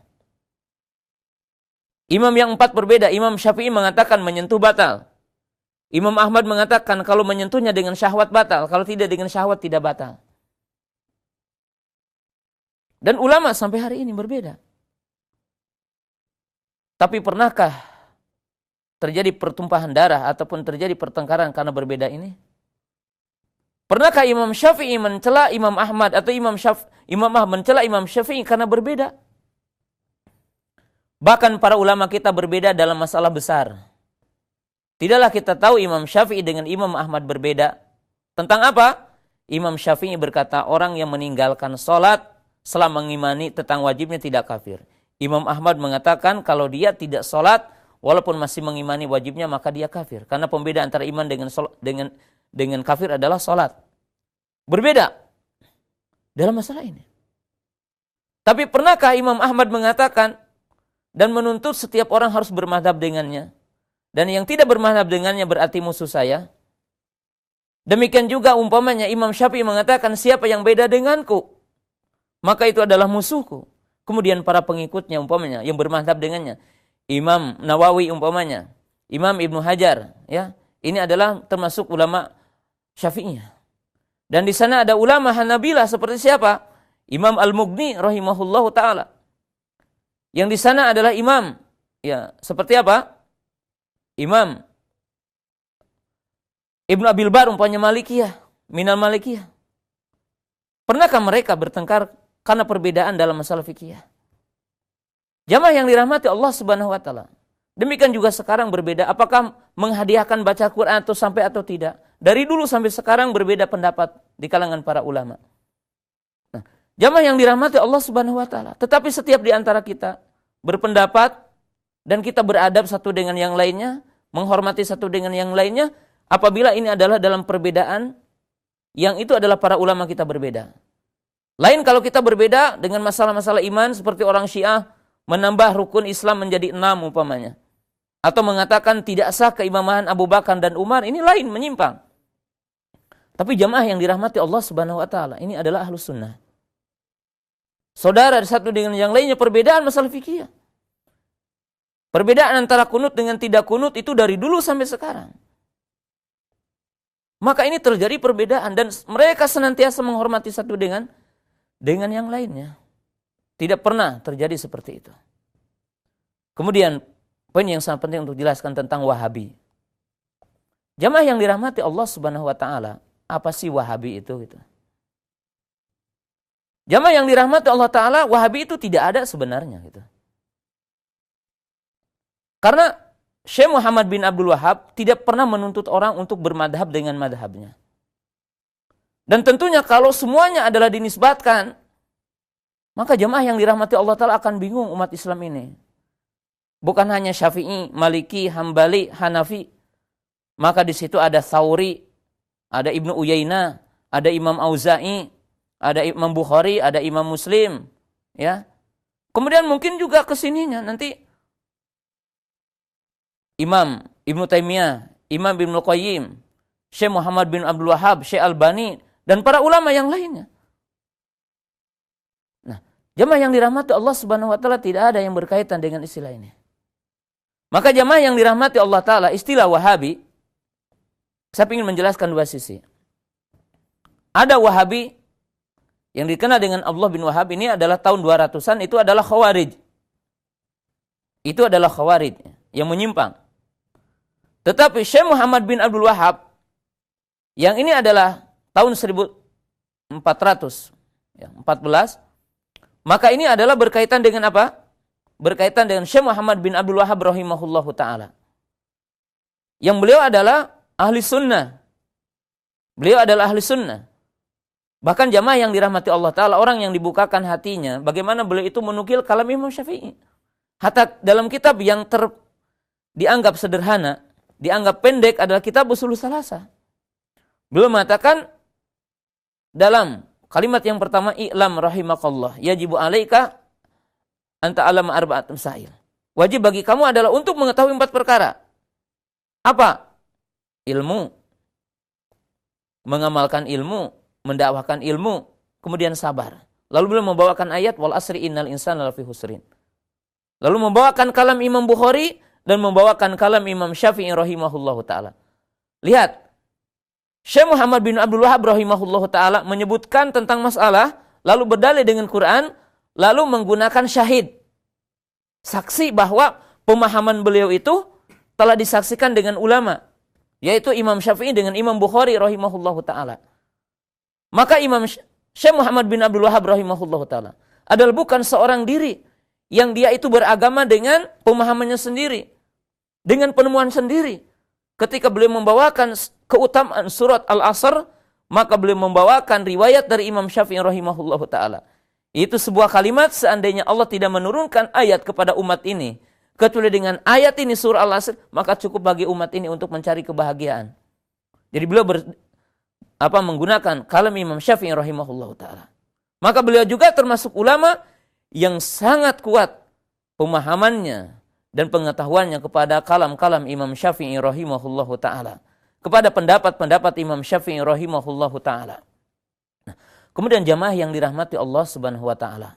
Demi Allah ya, kita harus bersikap jujur bahwa dunia Islam hari ini, dari seluruh penjuru dunia, ketika mereka mendapatkan musibah dan mereka mendapatkan ujian, maka pemberian yang dengan tanpa iming-iming di belakangnya, tidak akan menjadi utang dan tidak ada tuntutan, adalah bantuan yang datang dari Saudi Arabia. Jamaah yang dirahmati Allah subhanahu wa ta'ala, bangsa ini dan negara ini dan rakyat Indonesia ini adalah harus terbuka ya. Ribuan Quran dibagikan ya. Kemudian apa? Ribuan masjid yang ada di Indonesia ini. Ribuan sekolah yang ada di Indonesia ini. Bahkan jamaah yang dirahmati Allah subhanahu wa ta'ala, ingat, ya, di sini ada safaroh ataupun dubes. Kemudian juga ada ini. Berapa orang-orang yang telah diberangkatkan haji dengan gratis? Dan itu adalah semuanya oleh ulama, oleh kerajaan Saudi Arabia. Jamaah yang dirahmati Allah subhanahu wa ta'ala, tapi bersama itu, pernahkah orang-orang Saudi memaksa untuk bermadhab umpamanya dengan apa yang mereka dianggap itu adalah sesuatu yang mereka jalani hari ini? Mereka tidak pernah. Mereka adalah bersikap bijak. Mereka bersikap adil dan semua. Jadi jamaah yang dirahmati Allah subhanahu wa ta'ala. Bahkan perlu kita sampaikan bahwa kalimat tentang istilah Wahabi muncul dari dua kelompok. Jadi istilah penamaan Wahabi adalah muncul dari dua kelompok. Pertama, jamaah yang dirahmati Allah Ta'ala, istilah Wahabi muncul dari para penjajah. Kenapa? Sebab perlu diketahui, istilah Wahabi ini sekitar Afrika dan misalnya, bahwa orang-orang yang menentang penjajah dari zaman ke zaman adalah Ahlus Sunnah. Yang dituduh itu adalah Wahabi.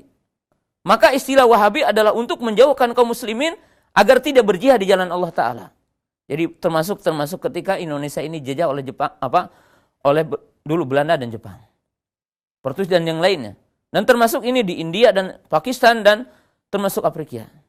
Yang kedua, jamaah yang dirahmati Allah Subhanahu wa taala, bahwa istilah Wahabi dikatakan tentang berdarah dan sebagainya, maka ini adalah merupakan rekayasa musuh-musuh ahli sunnah, itu Syiah. Nah, kenapa? Karena Syiah ini mereka Mereka membuat cerita-cerita palsu, mereka membalikan fakta tentang sejarah buruk mereka dan sejarah berdarah mereka. Karena bagi orang yang tahu tentang sejarah, jamaah yang dirahmati Allah Ta'ala, kita mengetahui bagaimana kaum Qoromitah, salah satu sekte dari kaum Syiah yang telah membunuh kaum muslimin yang sedang menunaikan ibadah haji tidak kurang dari 20.000 orang. Yang waktu itu terjadi pada tahun 300 Hijriah. Lihatlah di situ, dibunuh dan terjadi darah, sampai dikatakan sebagian orang itu digantung di tiang-tiang Ka'bah. Kemudian sampai tempat air Zam-Zam itu adalah berubah menjadi darah. Dan para ulama berbicara tentang hukum air bercampur dengan darah di situ. Kemudian jamaah yang dirahmati Allah Subhanahu wa taala, kisah yang sangat ditulis oleh para ulama, oleh Imam Zahabi, oleh Imam Ibnu Katsir rahimahullahu taala, bagaimana Tatar ketika waktu itu masuk dengan sebab Qoromitah, membunuh kaum muslimin yang ada di Baghdad, dan tidak kurang dari 1,5 juta kaum muslimin yang dibunuh waktu itu, sehingga terjadi banjir darah setengah betis dan menjadikan wabah penyakit kepada negara-negara yang di dekatnya. Dan itu disebabkan oleh kaum Qaramithah. Dan sejarah membuktikan itu semua.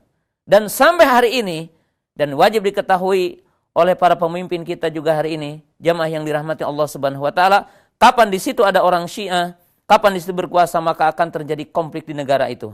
Nah, maka jamaah yang dirahmati Allah Subhanahu wa taala, perlu diketahui bahwa yang akan menciptakan kedamaian dan ketentraman adalah ahli sunnah wal jamaah. Yang akan menciptakan dan menjaga NKRI adalah ahli sunnah wal jamaah. Dan saya akan kisahkan jamaah yang dirahmati Allah Subhanahu wa taala. Tidaklah Anda mengetahui sejarah, bukti nyata, ditulis dengan tinta emas. Siapa? Imam Ahmad rahimahullahu taala. Ketika beliau dipenjara oleh seorang pemimpin yang Mu'tazilah waktu itu. Dia didera, dia disiksa. Lalu berkumpullah kaum muslimin, menunggu instruksi beliau akan berdemo dan akan mengkudeta pemimpin waktu itu. Tetapi Imam Ahmad rahimahullahu taala, walaupun dia berada di penjara, maka beliau melihat maslahat yang lebih besar agar tidak tertumpah darah kaum muslimin. Maka beliau mengatakan, bersabarlah kalian untuk tetap bersabar dan mengikuti perintah Nabi SAW untuk bersabar kepada pemimpin yang zalim, pemimpin yang dianggap zalim, pemimpin yang dianggap menyimpang, untuk tetap sabar, untuk tidak mengalirkan darah. Maka jamaah yang dirahmati Allah Ta'ala, lihatlah Imam Ahmad rahimahullah Ta'ala, lihatlah tokoh ahli sunnah, bahwa beliau itu adalah sabar. Biarkan dirinya didera, biarkan dirinya disiksa, biarkan dirinya dipenjara, sampai Allah Ta'ala membukakan pintu kebaikan, di mana Allah Ta'ala membuka hidayah kepada seorang pemimpinnya waktu itu, yang tadinya Mu'tazilah menjadi ahli sunnah, dan beliau pun dikeluarkan kembali dari penjaranya, dan beliau pun mengajarkan hadis kembali, dan demikianlah ahli sunnah. Maka jamaah yang dirahmati Allah Ta'ala, sesuatu yang harus diketahui oleh kaum muslimin semuanya, bahwa yang akan menjaga NKRI, yang menjaga persatuan umat Islam adalah hanyalah ahli sunnah, dan yang akan menjaga darah kaum muslimin adalah ahli sunnah. Adapun yang bukan ahli sunnah, seperti kaum Khawarij, orang-orang yang umpamanya terkontaminasi dengan pemahaman ISIS ataupun yang semisalnya dari kaum Khawarij, maka mereka mengalirkan darah kaum muslimin. Tidaklah kita mengetahui orang-orang yang pemahaman yang disebut dengan terorisme, yang mereka dikatakan dengan irhabiyun, yang mereka adalah orang-orang Khawarij, membunuh orang yang sedang sholat di masjid, membunuh orang yang tidak berdosa. Maka jamaah yang dirahmati Allah Subhanahu wa taala, Imam Ibnu Taimiyah mengatakan, ahli sunnah a'lamun nasi bil haq, arhamun nasi bin nas. Ahli sunnah adalah orang yang paling tahu kepada kebenaran, dan ahli sunnah adalah orang yang paling bijak dan lemah lembut kepada sesama manusia. Maka demikianlah jamaah yang dirahmati Allah Subhanahu wa taala, marilah kita untuk saling tolong menolong di antara sesama kaum muslimin. Kemudian marilah kita bersatu di antara sesama kaum muslimin. Kemudian apa-apa yang terjadi perbedaan di antara kita semua, marilah kita kembali kepada Al-Quran dan Sunnah, dan setiap di antara kita berlapang dada terhadap apa-apa yang terjadi perbedaan, dan kita bersikap sebagaimana sikap para ulama kita dari kalangan para sahabat, para tabi'in, para tabi'in, dari imam yang 4, bagaimana mereka itu berbeda dan bagaimana mereka itu menjalin hubungan satu dengan yang lainnya. Bahkan jamaah yang dirahmati Allah Ta'ala, kita tidak boleh mengatakan, kalau dikatakan ini bid'ah, maka berarti kita telah mencap saudara kita adalah mempunyai dicap saudara kita akan masuk neraka. Tidak ya. Hatta para ulama berbeda, yang mengatakan ini sunnah, yang mengatakan ini adalah bahkan sampai bukan bid'ah, mereka tidak mencap saudaranya, tetapi mereka adalah berbicara tentang ilmu apa yang diyakininya. Karena Allah Ta'ala berfirman, wala taqfu ma laysa laka bihi ilmun. Janganlah engkau berkata dan janganlah engkau bertindak kecuali yang diyakini olehmu tentang ilmunya. Wallahu ta'ala, sampai di sini. Mudah-mudahan Allah Subhanahu wa taala mempersatukan kaum muslimin, mempersatukan umat Islam, mempersatukan ahli sunnah di Indonesia ini dari seluruh penjuru dunia, dan kita harus lebih bijak terhadap fitnah-fitnah yang ada ini, terutama ahli sunnah salafiyun lebih bijak, lebih bersabar, dan lebih untuk senantiasa kita untuk berhati-hati agar tidak semakin banyak tentang fitnah yang menimpa kepada kita semua. Dan tentunya kaum muslimin, jangan sampai kita diadu domba antara sesama kaum muslimin, dan tentunya negara ini diserahkan kepada musuh-musuh Islam. Wallahu ta'ala alam. Yang benarnya datang dari Allah Subhanahu wa taala, apa yang kelirunya itu adalah dari kekeliruan saya pribadi. Mudah-mudahan Allah Ta'ala memberikan taufik dan hidayah kepada kita. Wa akhiru da'wana anil hamdulillahirabbil alamin. Assalamualaikum warahmatullahi wabarakatuh.